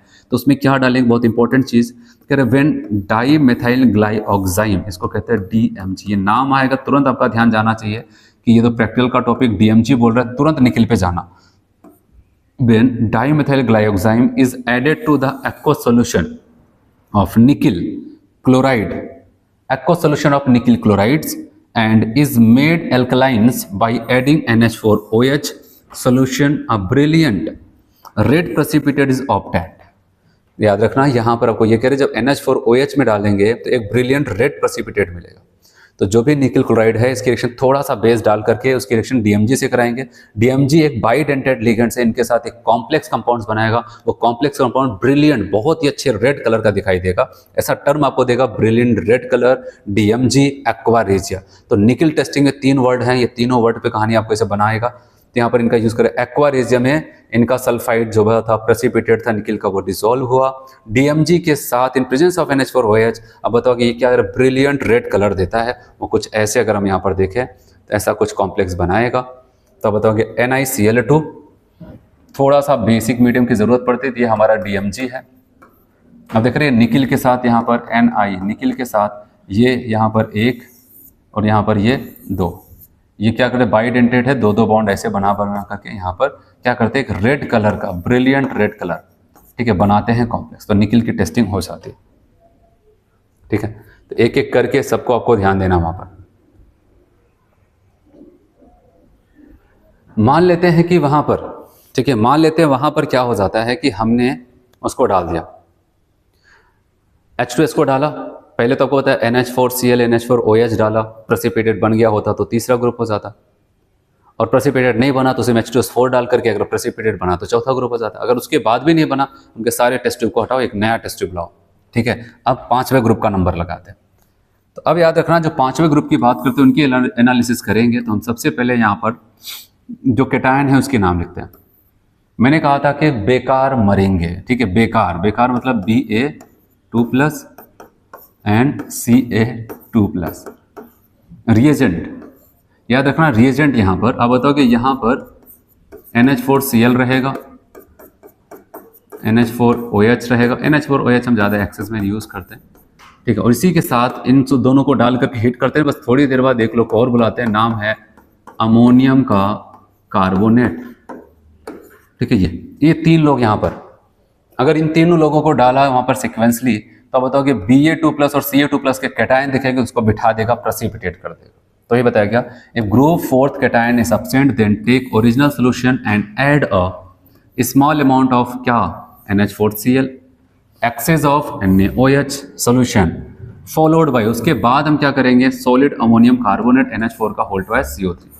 Appearance of white precipitate indicate the group 5th cation. अगर व्हाइट प्रेसिपिटेट नीचे जाके कुछ व्हाइट बैठने लगा तो याद रखना इन दोनों में से कोई हो सकता है। और बता रहे हैं कि किस फॉर्म में प्रेसिपिटेट होंगे। पहला ग्रुप क्लोराइड के रूप में, दूसरा ग्रुप सल्फाइड के रूप में, तीसरा ग्रुप हाइड्रोक्साइड के रूप में, और चौथा ग्रुप वहां पर क्या फिर से सल्फाइड के रूप में, और पांचवा ग्रुप किस रूप में, कार्बोनेट। यहां पर याद रखना अमोनियम कार्बोनेट यूज किया गया था रिएजेंट में। 5th group cation precipitate their carbonates which dissolve in, कैसे, कार्बोनेट के रूप में, dissolve in acidic acid due to formation of corresponding acetate. याद रखना ये अपने कार्बोनेट के रूप में यहाँ पर प्रेसिपिटेट होते हैं, मतलब BaCO3 के रूप में प्रेसिपिटेट होगा, और कैल्शियम होगा तो CaCO3 के रूप में प्रेसिपिटेट होगा। कैसे कंफर्म करते हैं देखते हैं। पहले Ba2+ को देखते हैं।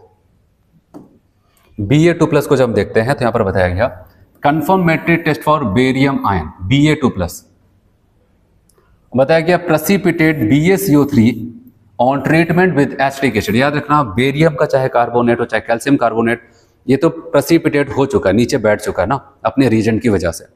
फिर उसके बाद क्या होता है, तो इसको उठाने का काम कौन करेगा, तो यहाँ पर बताया गया एसिटिक एसिड। तो भाई आपको कह रहे हैं कि जब BaCO3 जो कि प्रेसिपिटेट हुआ है, जब इसकी रिएक्शन एसिटिक एसिड से करते हैं, उसके बाद followed by the addition of K2CrO4। याद रखना K2CrO4 दोबारा यूज हो रहा है। पहली बार यूज किया था फर्स्ट ग्रुप के कैटायन, मैंने कहा PbCl2 जो था, Ki से रिएक्शन किया एलो प्रेसिपिटेट, K2CrO4 से करेंगे तो एलो प्रेसिपिटेट, और कहा था H2SO4 से व्हाइट प्रेसिपिटेट। वहां पर यूज हुआ था पोटेशियम का क्रोमेट, यहाँ पर फिर से यूज कर रहे हैं एलो प्रेसिपिटेट अब बेरियम क्रोमेट। याद रखना ये हमारा प्रेसिपिटेट बनकर के नीचे बैठ गया था, एसिटिक एसिड से रिएक्शंस कराया, बेरियम एसीटेट बना। ये बेरियम एसीटेट क्या हो जाता है, ये सॉल्वेबल हो जाएगा।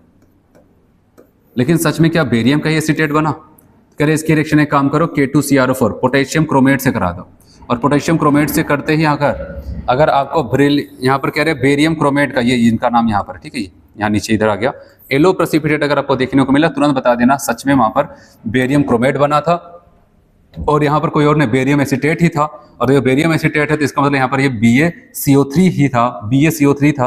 और अब बताओ अगर BaCO3 तो इसका मतलब वहां पर कैटायन Ba2+ कंफर्म है।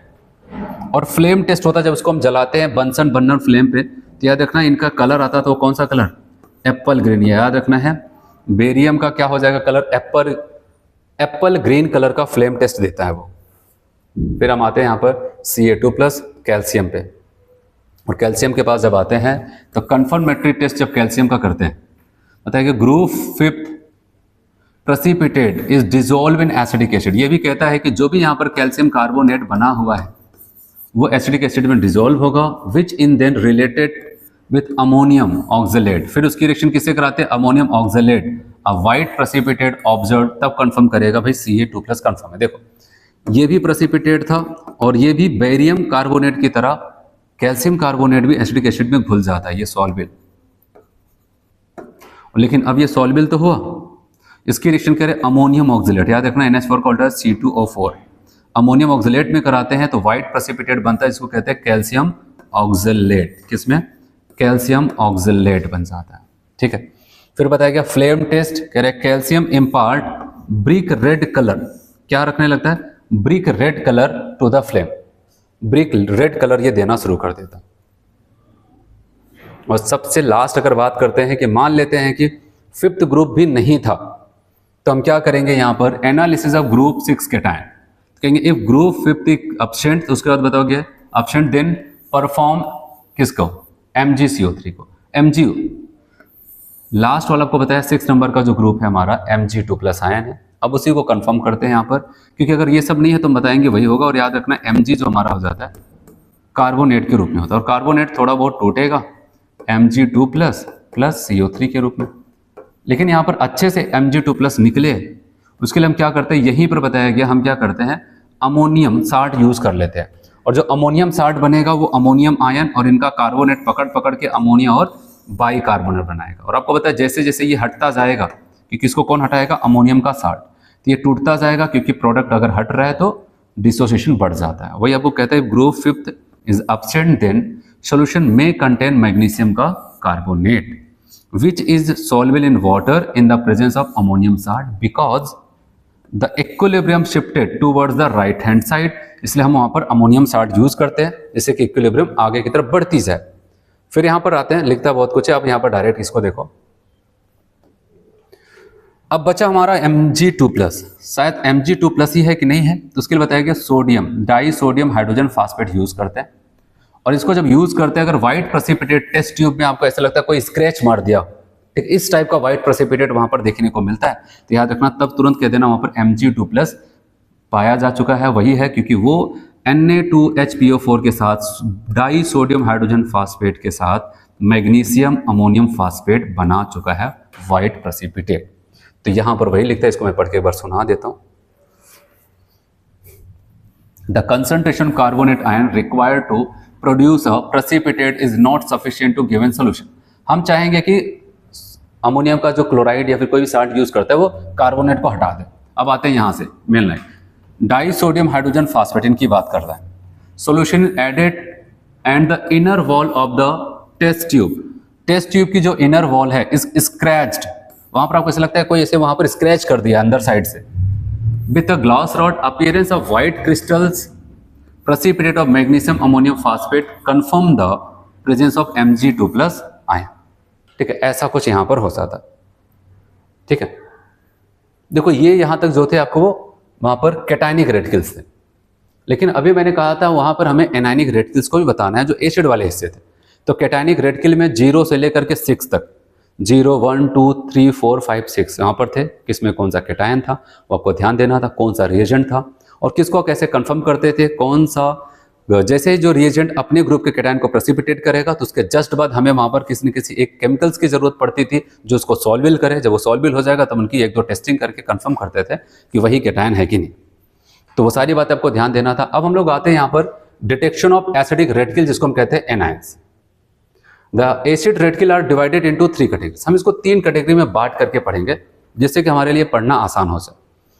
इसमें से एक ऐसी कैटेगरी होगी जिनको हम क्या करते थे, देखो इससे पहले मैं आपको बताऊं कैटायन के डिटेक्शंस के लिए हम क्या करते थे, ग्रुप रिएजेंट डाल देते थे, वो उनको प्रेसिपिटेट करता था, फिर प्रेसिपिटेट को फिर से किसी में सॉल्विल करते थे, फिर उसके बाद टेस्टिंग करते। लेकिन यहाँ का तरीका एनायन का अलग है। यहाँ पर हम कोई ऐसा केमिकल यूज करने वाले हैं, ऐसा कंपाउंड यूज करेंगे जिससे रिएक्शन करके कोई गैस इवॉल्व करे। क्या करेगा, गैस निकालेगा। फिर जो गैस निकल रही है आखिर वो कौन सी गैस है उसी को डिटेक्ट करेंगे डिफरेंट चीजों से, उस गैस की रिएक्शंस करा करके हम कंफर्म करेंगे वो कौन सी गैस है। आ समझ में? तो चलो इसको 3 पार्ट में हम बांटते हैं। ऐसे कह सकते हो group A, group B, group 3 C, या फिर 1 2 3 ऐसा बोल सकते हैं।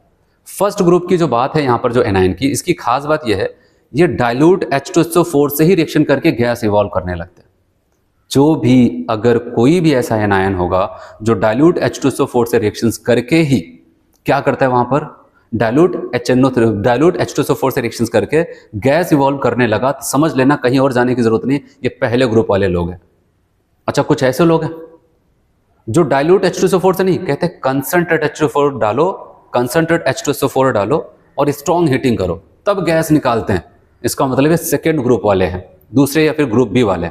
और कुछ ऐसे जिद्दी टाइप के कहते हैं चाहे डाइल्यूट डाल लो चाहे कंसंट्रेट डाल लो, नहीं गैस निकालेंगे तो नहीं निकालेंगे, उनको तीसरे ग्रुप में रखा गया। तो चलो आते हैं यहां पर, आपको बताया गया acid radicals tends to be, कहा गया कि acid radical to be tested किसके द्वारा, बाय डाइल्यूट सल्फ्यूरिक एसिड, जिसको कहते हैं वीक ग्रुप एसिड। वो कौन कौन 3 जो आपके सिलेबस में जितना दिया गया उतना ही बता रहा हूं मैं, कार्बोनेट आयन, सल्फाइड आयन और नाइट्राइट आयन। ये 3 लोग हैं जो डाइल्यूट H2SO4 से ही टेस्टिंग देना शुरू कर देंगे।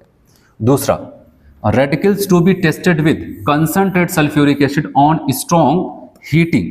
तो बताया गया स्ट्रॉन्ग ग्रुप रेडिकल्स कहते हैं, उसको क्या बोलते हैं, स्ट्रॉन्ग ग्रुप रेडिकल्स, जिसमें Cl-, Br-, I- और NO3-। ये है कौन सा, कहते हैं कंसंट्रेट डालोगे तभी गैस निकालेंगे, नहीं तो नहीं निकालेंगे। Br-, Cl-, Br-, I- NO3-। और सबसे लास्ट वाले ऐसे लोग हैं जो कहते हैं ना तो डाइल्यूट से ना तो कंसंट्रेट से काम नहीं चलेगा, तो इनके लिए पर्टिकुलर कुछ इंडिविजुअल रिएक्शंस होगी, वही करना पड़ेगा। Acid radical to be tested by the individual test, तो हम इसको जनरल ग्रुप रेडिकल्स कहते हैं। इसमें एक हमें पढ़ना है SO4 2-, ठीक है। तो पहले वाले को हम क्या बोलते हैं, तो वीक ग्रुप रेडिकल्स कह देते हैं, दूसरे वाले को स्ट्रॉन्ग ग्रुप रेडिकल्स कहते हैं, और तीसरे वाले को जनरल ग्रुप रेडिकल्स कहा जाता है। तो एक एक करके यहाँ पर देखते हैं, और सिंपल सा, यहाँ पर ज़्यादा नहीं, कैटायन में ज़्यादा ताम झाम था, यहाँ पर आप देखते चलो ऐसे। देखो हम पहले ग्रुप की बात कर रहे हैं, कह रहे हैं कि अगर हमने डाइल्यूट H2SO4, कौन सा डाइल्यूट H2SO4 याद रखना, डाला और डालते ही हमें ऊपर brisk effervescences in cold with evolution of colourless and odourless gas. कह रहे हैं कि अगर हम क्या करते हैं, डाइल्यूट H2SO4 के साथ साल्ट को हीट किया, उसमें एक गैस निकल रही है, ब्रिस्क इफरवेंसेस का मतलब बड़ी तेजी के साथ, जैसे होता है किसी कहीं से बड़ी तेजी के साथ वहां पर गैस निकल रही होगी, ऐसा कुछ वहां पर बहुत तेजी के साथ गैस निकलती है, और बताया गया वो कलरलेस होता है और ऑर्डरलेस भी होता है। तो इसका मतलब वहां पर क्या हो सकता है, कार्बोनेट के चांसेस सबसे ज्यादा है, कार्बोनेट आयन के। और अगर आपको बताया गया कि जब हमने डाइल्यूट H2SO4 के साथ हीट किया, वहां पर एक colourless gas I with smell of रॉटन egg, सड़े हुए अंडे की तरह वहां पर स्मेल आ रही थी, तो याद रखना वहां पर क्या हो सकता है, सल्फाइड। अभी क्या हो सकता है, क्या होगा तो कंफर्म करके बताएंगे। फिर आपको आगे कहता है कि जब इसको हीट करते हैं, अ लाइट ब्राइट ब्राउन गैस, कैसा मिलता है, brown gas, light bright brown gas वहां पर देखने को मिलता है, एक हल्की ब्राउन गैस निकलती हुई दिखेगी, इसका मतलब वहां पर नाइट्राइट आयन हो सकता है। यहाँ पर टेस्टिंग है, इसको हम कंफर्मेशनल टेस्ट में यहाँ पर आकर दिखाते हैं आपको। यहाँ पर देखो, टेस्ट फॉर कार्बोनेट्स, अगर कार्बोनेट की हम टेस्टिंग करें तो test for carbonate, the carbonate are decomposed with किसके साथ, डाइल्यूट HCl, किसके साथ डीकम्पोज हो जाएगा, डाइल्यूट HCl, या फिर क्या करते हैं डाइल्यूट H2SO4। मैं आपको H2SO4 बता रहा हूं, तो इसी को ध्यान देना। जो भी हमारा कार्बोनेट्स होगा या फिर कार्बोनेट्स होगा, वो क्या कर देता है, उनके साथ रिएक्शन करके डीकम्पोज हो जाएगा विद द इवोल्यूशन ऑफ कौन सी gas, carbon dioxide, which when this gas is passed through lime water, the lime water turns milky with the formation of calcium carbonate. तो याद रखना Na2CO3, जो भी मैंने कहा, मान लेते हैं कि जो भी हमारा कार्बोनेट था, Na तो हम अपनी तरफ से लगा रहे हैं कि कोई भी कार्बोनेट, चाहे मैग्नीशियम, कैल्शियम, पोटेशियम, जिसका भी हो, मान लेते हैं ये कार्बोनेट उस 60 में था, हम डाइल्यूट H2SO4 से रिएक्शंस करेंगे, ये सब कुछ तो बनेगा, इसका सल्फेट, वाटर, लेकिन सबसे मेन पकड़ने वाली चीज़ क्या है, कार्बन डाइऑक्साइड। एक गैस निकल रही बड़ी तेजी के साथ, ब्रिस्क इफरवेंसेस वहाँ पर लिखा है, इफरवेंसेस, तो आप बताओगे वो कार्बन डाइऑक्साइड गैस ही, कंफर्म नहीं हो रहा है, लेकिन हाँ लग रहा है कि कलरलेस, टेस्टलेस तो है। कहा कि एक काम करो, उस गैसेस को लाइम वाटर ले लो, एक टेस्ट ट्यूब में लाइम वाटर लो, उसी में कार्बन डाइऑक्साइड जो भी गैस निकले उसको पास करो। अगर पास करते ही वो व्हाइट प्रेसिपिटेट दे दे, तो कंफर्म है वहां पर क्या था, कंफर्म है वहां पर कार्बन डाइऑक्साइड ही होगा, क्योंकि कैल्शियम हाइड्रोक्साइड से कार्बन डाइऑक्साइड ही रिएक्ट करके वहां पर उसको व्हाइट प्रेसिपिटेट, मतलब जिसको कहते हैं कैल्शियम कार्बोनेट बनाता है, और कार्बन डाइऑक्साइड था, तो इसका मतलब जब हम यहाँ पर रिएक्शन करा रहे तो वहां पर कार्बोनेट आयन था।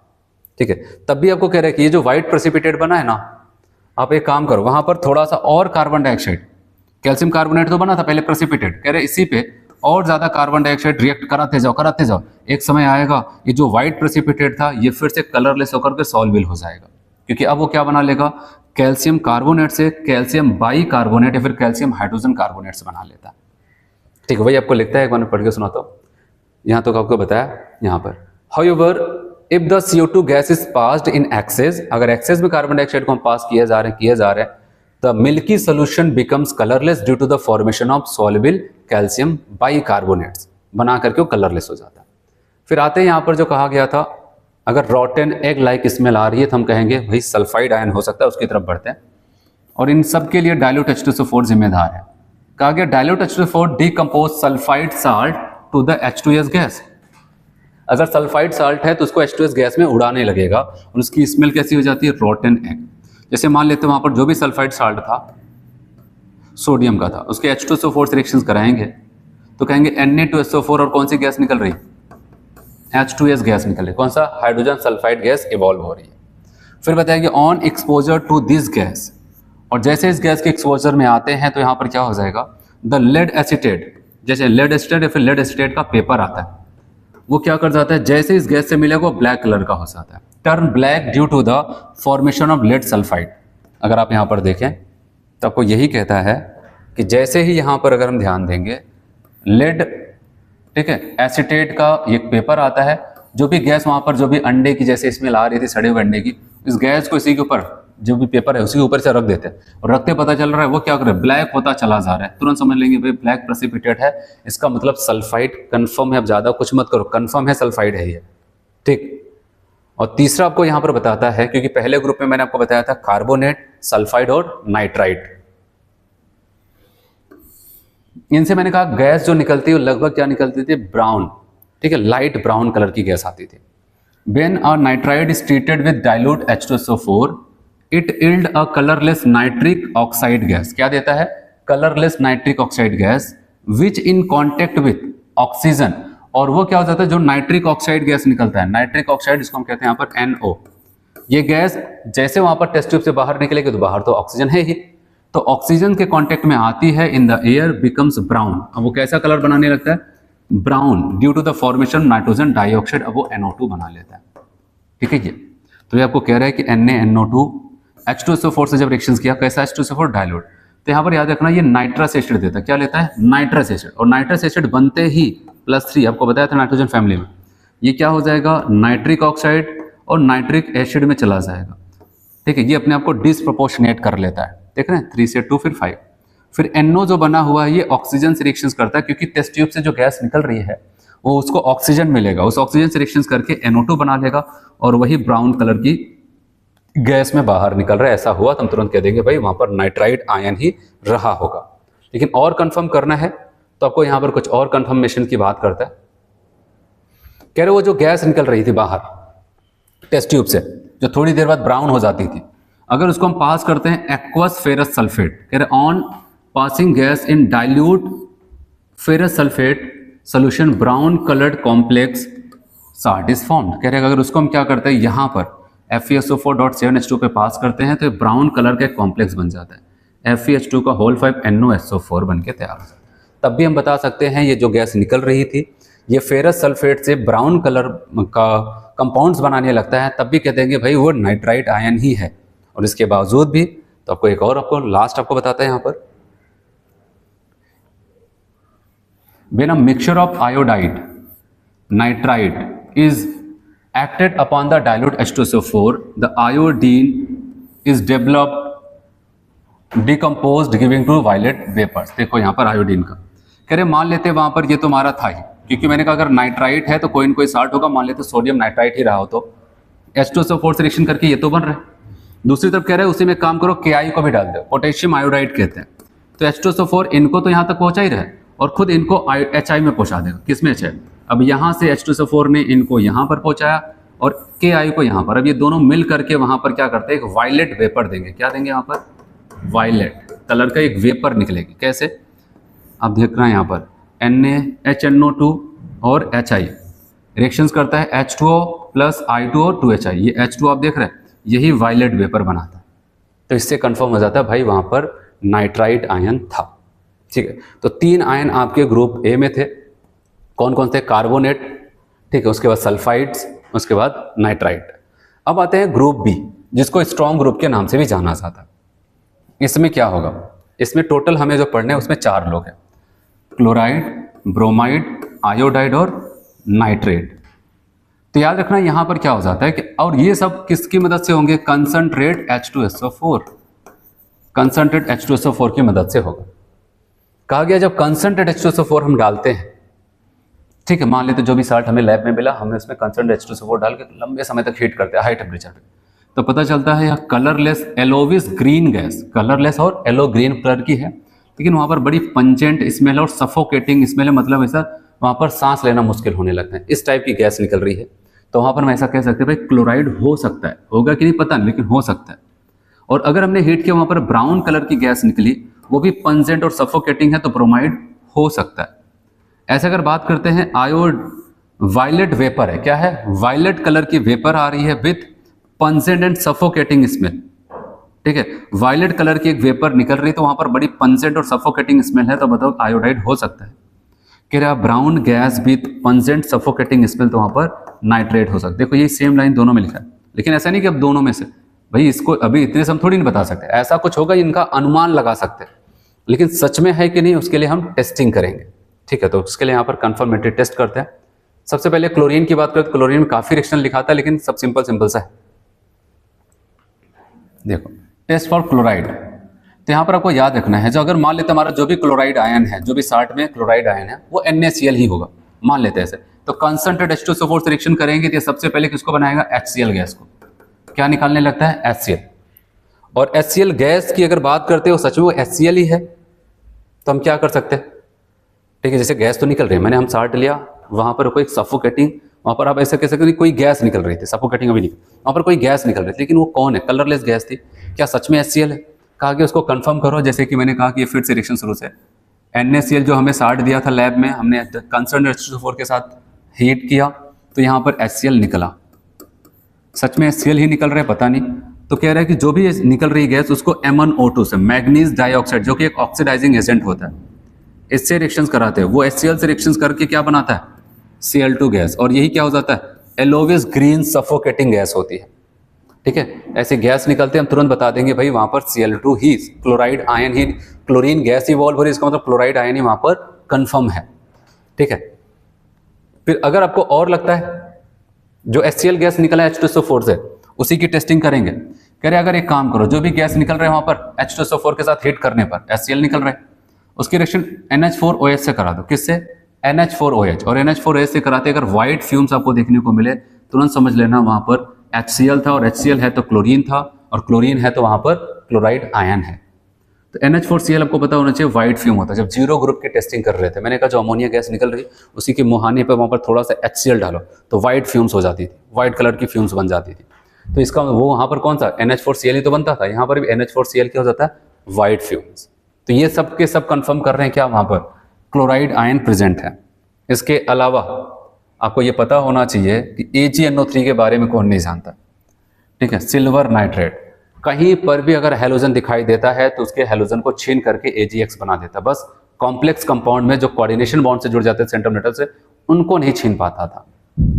AgNO3 HCl से रिएक्शन कर जाता है, और इससे रिएक्शन करके AgCl नाम का प्रेसिपिटेट बनाता है। और ये प्रेसिपिटेट आपको पता होना चाहिए कैसा हो जाएगा? व्हाइट PPT हो जाता है। तो यहां से भी हम बता सकते हैं कि वहां पर AgCl था। AgCl का मतलब क्या हो जाता है कि जो गैस निकल रही थी AgCl थी, और AgCl का मतलब क्लोराइड आयन प्रेजेंट था। और एक आपको यहां पर कहता है क्रोमिल क्लोराइड टेस्ट। क्या बताता है यहां पर? क्रोमिल क्लोराइड टेस्ट की बात करता है। क्रोमिल क्लोराइड टेस्ट कैसे होगा यहां पर देखते हैं। व्हेन सॉलिड सोडियम क्लोराइड, मान लेते जो 60 आपको लैब मिला, is heated with concentrate H2SO4 in presence of, कुछ लोगों को और डाल दिया गया, K2Cr2 जिसको कहते हैं potassium dichromate, deep red vapour of chromyl chloride is evolve. ठीक है, क्रोमिल क्लोराइड का डीप वेपर आपको देखने को मिलेगा। जैसे अगर आप देखो NaCl 60 आपको लैब में मिला, कंसंट्रेट के डायल्यूट, कंसंट्रेट क्योंकि हम ग्रुप सेकंड की बात करें, कंसंट्रेट H2SO4 के साथ हीट किया तो यहाँ पर फिर से वही HCl निकला। इन्हीं को टारगेट करना। और दूसरी तरफ मैंने कहा तो उसमें हम क्या डालते हैं? थोड़ी सी मात्रा में K2Cr2O7। K2Cr2O7 को भी H2SO4 कहाँ पर पहुंचा देगा? KHSO4 H2, और यहाँ पर मेन प्रोडक्ट है CrO3, क्रोमियम का ट्राइऑक्साइड्स। तो इस H2SO4 ने अमोनियम क्लोराइड, सोडियम क्लोराइड को HCl में, और K2Cr2O7 को CrO3 में पहुंचा दिया। ठीक है, अब यहाँ पर क्या हो जाएगा? CrO3 और HCl, ये HCl और ये CrO3 दोनों मिलकर के यहाँ पर क्या कर देते हैं? क्रोमिल क्लोराइड्स बनाते हैं। और क्या हो जाएगा बताओगे? डीप रेड वेपर, वहां पर आपको कैसे दिखेगा? Deep red vapour of chromyl chloride evolve होगा, एक वेपर के रूप में बाहर निकलेगा क्रोमिल क्लोराइड। ठीक है, तो क्रोमिल क्लोराइड टेस्ट जो हम कर रहे हैं किसके डिटेक्शन के लिए कर रहे हैं? सबसे पहले ये बात बताओगे क्लोराइड आयन के लिए। अगर हमसे पूछा जाए नेस्लर रिएजेंट कहां पर यूज किया गया था? 0 ग्रुप के कैटायंस के लिए। कुछ ऐसे नाम आते हैं वहां पर याद रखना। अगर आपसे पूछा जाए brilliant red colour DMG aqua regia, ये कहां पर यूज किया गया था? Ni2+ के कैटायन को डिटेक्ट करने के लिए। चलो, when these vapour are pass through NaOH solution, जब इन वेपर्स को हम क्या करते हैं? कौन है वेपर? ये कह रहे हैं ना डीप रेड कलर का। इस वेपर को हम क्या करते हैं? NaOH सोल्यूशन में पास करेंगे तो येलो कलर आने लगता है। कहा गया solution becomes yellow due to the formation of sodium chromate. और वैसे आपको पता है क्रोमेट मैंने डी ब्लॉक में पढ़ाया था, वो येलो कलर का होता है, और डाइक्रोमेट आपका क्या हो जाता है वहां पर? वो ठीक है ऑरेंज कलर का होता था। तो इससे कंफर्म हो जाता है कि वहां पर भाई क्लोरीन है। और कितना कंफर्म करें? तब भी आपको आगे कहता है ये जो सोडियम क्रोमेट बना है येलो कलर का सोल्यूशन, येलो कलर का, द येलो सोल्यूशन जो सोल्यूशन था is neutralised with acetic acid and on addition of lead acetate give yellow precipitate of lead chromate.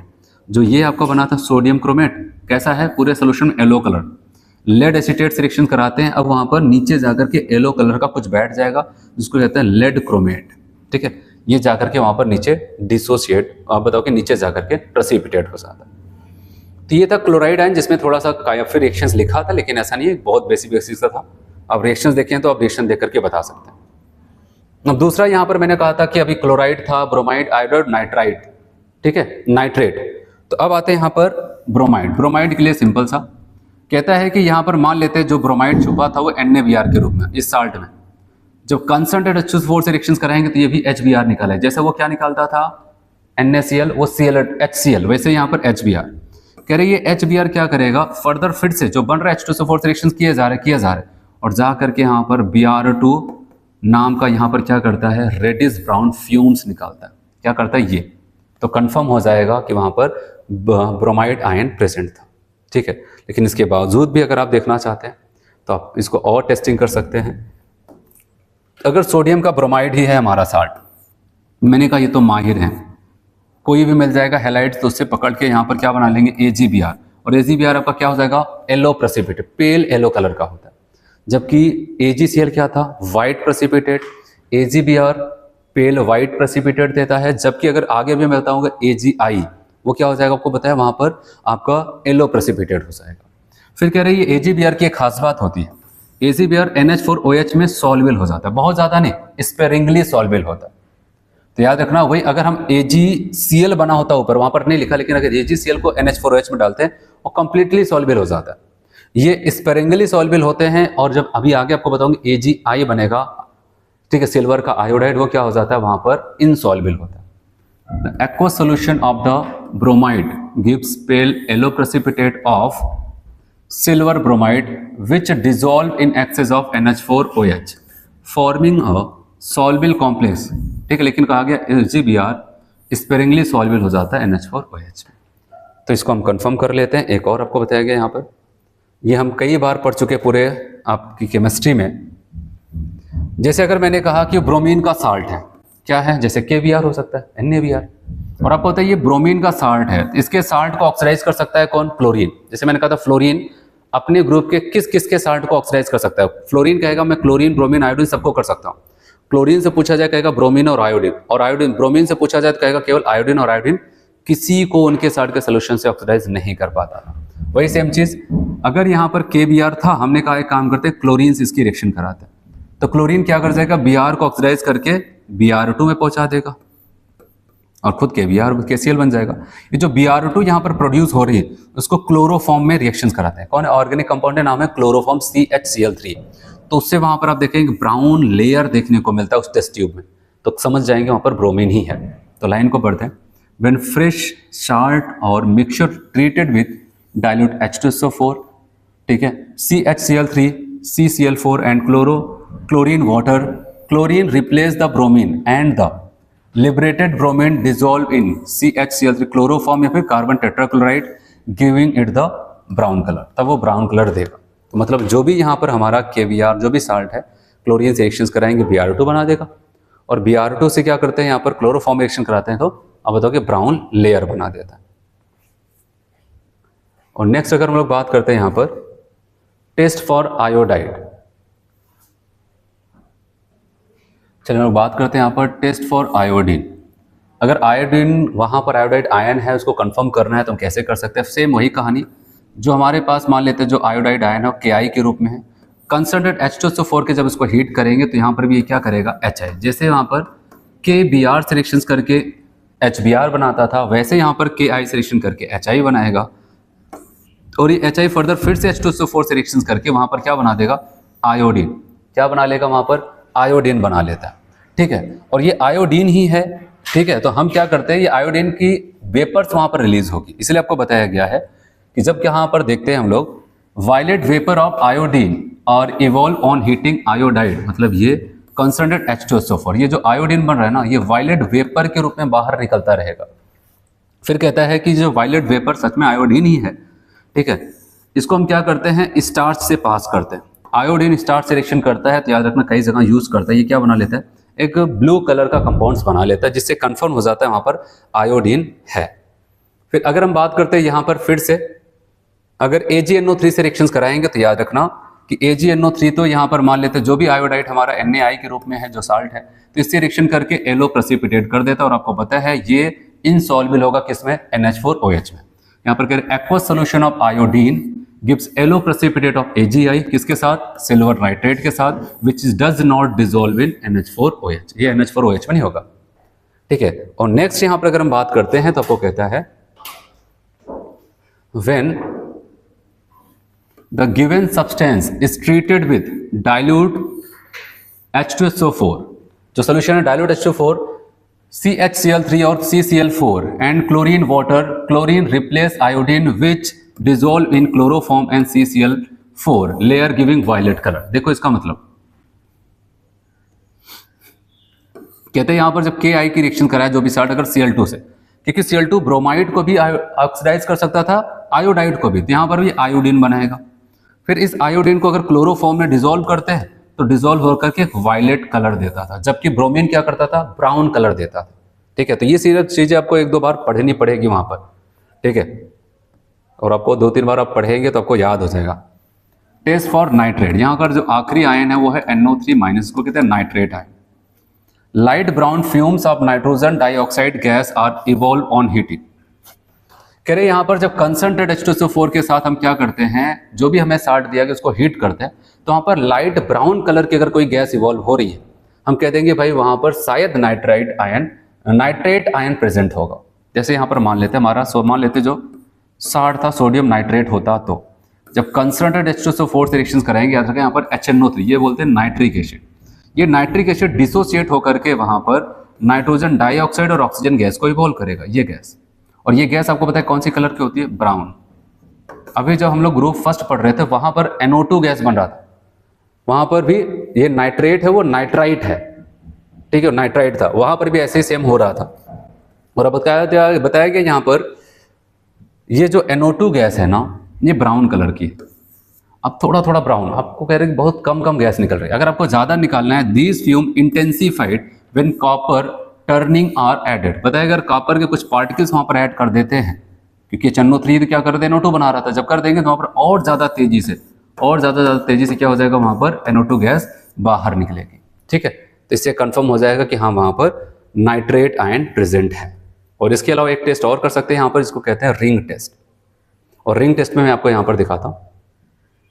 मान लेते जो हमारा नाइट्रेट, सोडियम नाइट्रेट, जो भी हमारा साल्ट है, इसकी टेस्टिंग करनी थी नाइट्रेट है कि नहीं। कंसंट्रेट H2SO4 से रिएक्शन किया तो आपको पता है HNO3 तो बन रहा है, ठीक है, एक काम इनका हो। कह रहे ये जो HNO3 बन रहा है इसकी रिएक्शन करा देते किससे, यहाँ पर फेरस सल्फेट और थोड़ा सा H2SO4 डालते। ये कौन है, फेरस सल्फेट, ये H2SO4 थोड़ा सा, तो जा करके यहाँ पर आप बताओगे फेरस से फेरिक सल्फेट बना लेता है, Fe2SO4 का होल तरह, लेकिन सबसे मैंने यहाँ पर NO, इसको कहते हैं नाइट्रिक ऑक्साइड।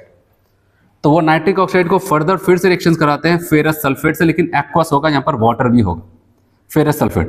तो जो NO गैस इवॉल्व हो रही थी इनसे रिएक्शन करके, फिर वो NO गैस यहाँ पर फेरस सल्फेट से फर्दर फिर से रिएक्शन करेगी और वहां पर बना देगा ब्राउन रिंग, FeH2 का होल 5 NOSO4। इसको ब्राउन रिंग या फिर रिंग टेस्ट या फिर ब्राउन रिंग टेस्ट के नाम से जानते हैं। और ये ब्राउन रिंग जो हो जाता है, ऐसा लगता है दो जो लिक्विड आपस में मिल रहे उसी के बीच में ऐसा ब्राउन कलर का रिंग बनता है, तो उससे हम समझ जाते हैं यहाँ पर क्या है, हमारा नाइट्रेट आयन प्रेजेंट है, ठीक है। भाई आपको बताया गया when the aqueous solution of the substance is treated with freshly prepared solution ferrous sulphate और साथ में concentrated H2SO4, a brown ring is form on account of the formation of complex at the junction of two liquid. जहां पर दोनों liquid मिल रहे हैं वहीं पर एक ब्राउन रिंग्स देखने को मिलता है, इसको कहते हैं यहाँ पर कि ब्राउन रिंग टेस्ट, इसलिए।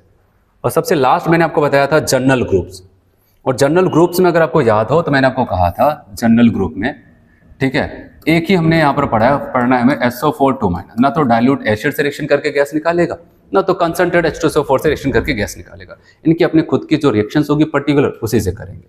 सम anions are identified, their characters chemical reactions, उनके कुछ केमिकल रिएक्शन की वजह से वो पहचाने जाते हैं। जैसे टेस्ट अबाउट सल्फाइड आयन, और इसके लिए आपको कहता है सल्फेट आयन की टेस्टिंग के लिए dissolve a little amount of sulphate, जो भी हमें मिला है मिक्सचर उसको डिजोल्व करते हैं इन डाइल्यूट HCl, उसको थोड़ा सा डाइल्यूट HCl में डाल देंगे। उसके जस्ट बाद वहां पर बेरियम क्लोराइड डालेंगे, बेरियम क्लोराइड, और इसकी खास बात होती है एंड फॉर्म्स व्हाइट प्रेसिपिटेट, वो क्या कर लेता है एक व्हाइट प्रेसिपिटेट बना करके बैठ जाता है। फिर इस व्हाइट प्रेसिपिटेट से कह दो भाई कि कंसंट्रेट HNO3 में सॉल्बिल होना है, तो उसमें सॉल्बिल नहीं होता है। इसलिए आपको याद रखना है यहाँ पर रिएक्शन विद एक्सप्लेनेशंस की अगर बात करते हैं तो आप यहाँ पर ये देख रहे हैं Na2SO4 BaCl2 से रिएक्शन करता है। जैसे मान लेते हैं अगर सोडियम का ही सल्फेट रहा होगा तो इससे रिएक्शन करके वो NaCl बना लेगा और साथ साथ ब्राउन प्रेसिपिटेट देता है। तो आपको कहता है कि white precipitate of barium sulphate ये is obtained when soluble sulphate is treated with barium chloride. कहा गया ये सॉल्युबल होता है। अगर आपको पता हो, मैंने आपको जब केमिकल बॉन्डिंग पढ़ा तो मैंने कहा था Na2SO4 सॉल्युबल होता है वाटर में, जबकि BaSO4 नहीं। तो वहाँ पर आपको एक रीज़न बताया था, क्योंकि इनकी हाइड्रेशन एंथैल्पी ज़्यादा और वहाँ पर लैटिस एनर्जी कम। और इनके लिए बताया था, इनके लिए याद रखना कि इनकी लैटिस एनर्जी ज़्यादा हो जाती है तो हाइड्रेशन एनर्जी कम। इसलिए बताया कि ये टेस्ट हम तब करते हैं जब हमारा जो सल्फेट है वो सॉल्युबल है, तब BaCl2 से रिएक्शन करा करके इनसॉल्युबल सल्फेट बना करके प्रेसिपिटेट बना करके नीचे बिठा देते हैं। फिर इसके बाद आपको कहता है ये जो व्हाइट प्रेसिपिटेट है, the white precipitate is insoluble in concentrate HNO3 certain chloride, example जैसे NaCl BaCl2 when present in large quantities may forms white precipitate which dissolve on dilution with water. Silver and lead is present may be precipitated as silver chloride. अगर सब present है तो silver chloride और lead chloride के रूप में वो क्या करते हैं वहाँ पर प्रेसिपिटेट हो जाएंगे by the addition of barium chloride to avoid it. और बताया गया barium nitrate may be used in place of the barium chloride. तो ऐसा आपको बताया कि इसमें बहुत ज़्यादा नहीं, बस रिएक्शन पे ध्यान दें। ठीक, तो आज के लेक्चर पे हम लोग इतना करते हैं। ठीक है, नेक्स्ट लेक्चर पे यहाँ पर जो और बचा हुआ है, ठीक है, जैसे टाइट्रेशंस वगैरह और ऑर्गेनिक का कुछ फिजिकल के टॉपिक्स हैं, उसको वहाँ पर कवर करेंगे। तो आज इतना करते हैं। Thank you.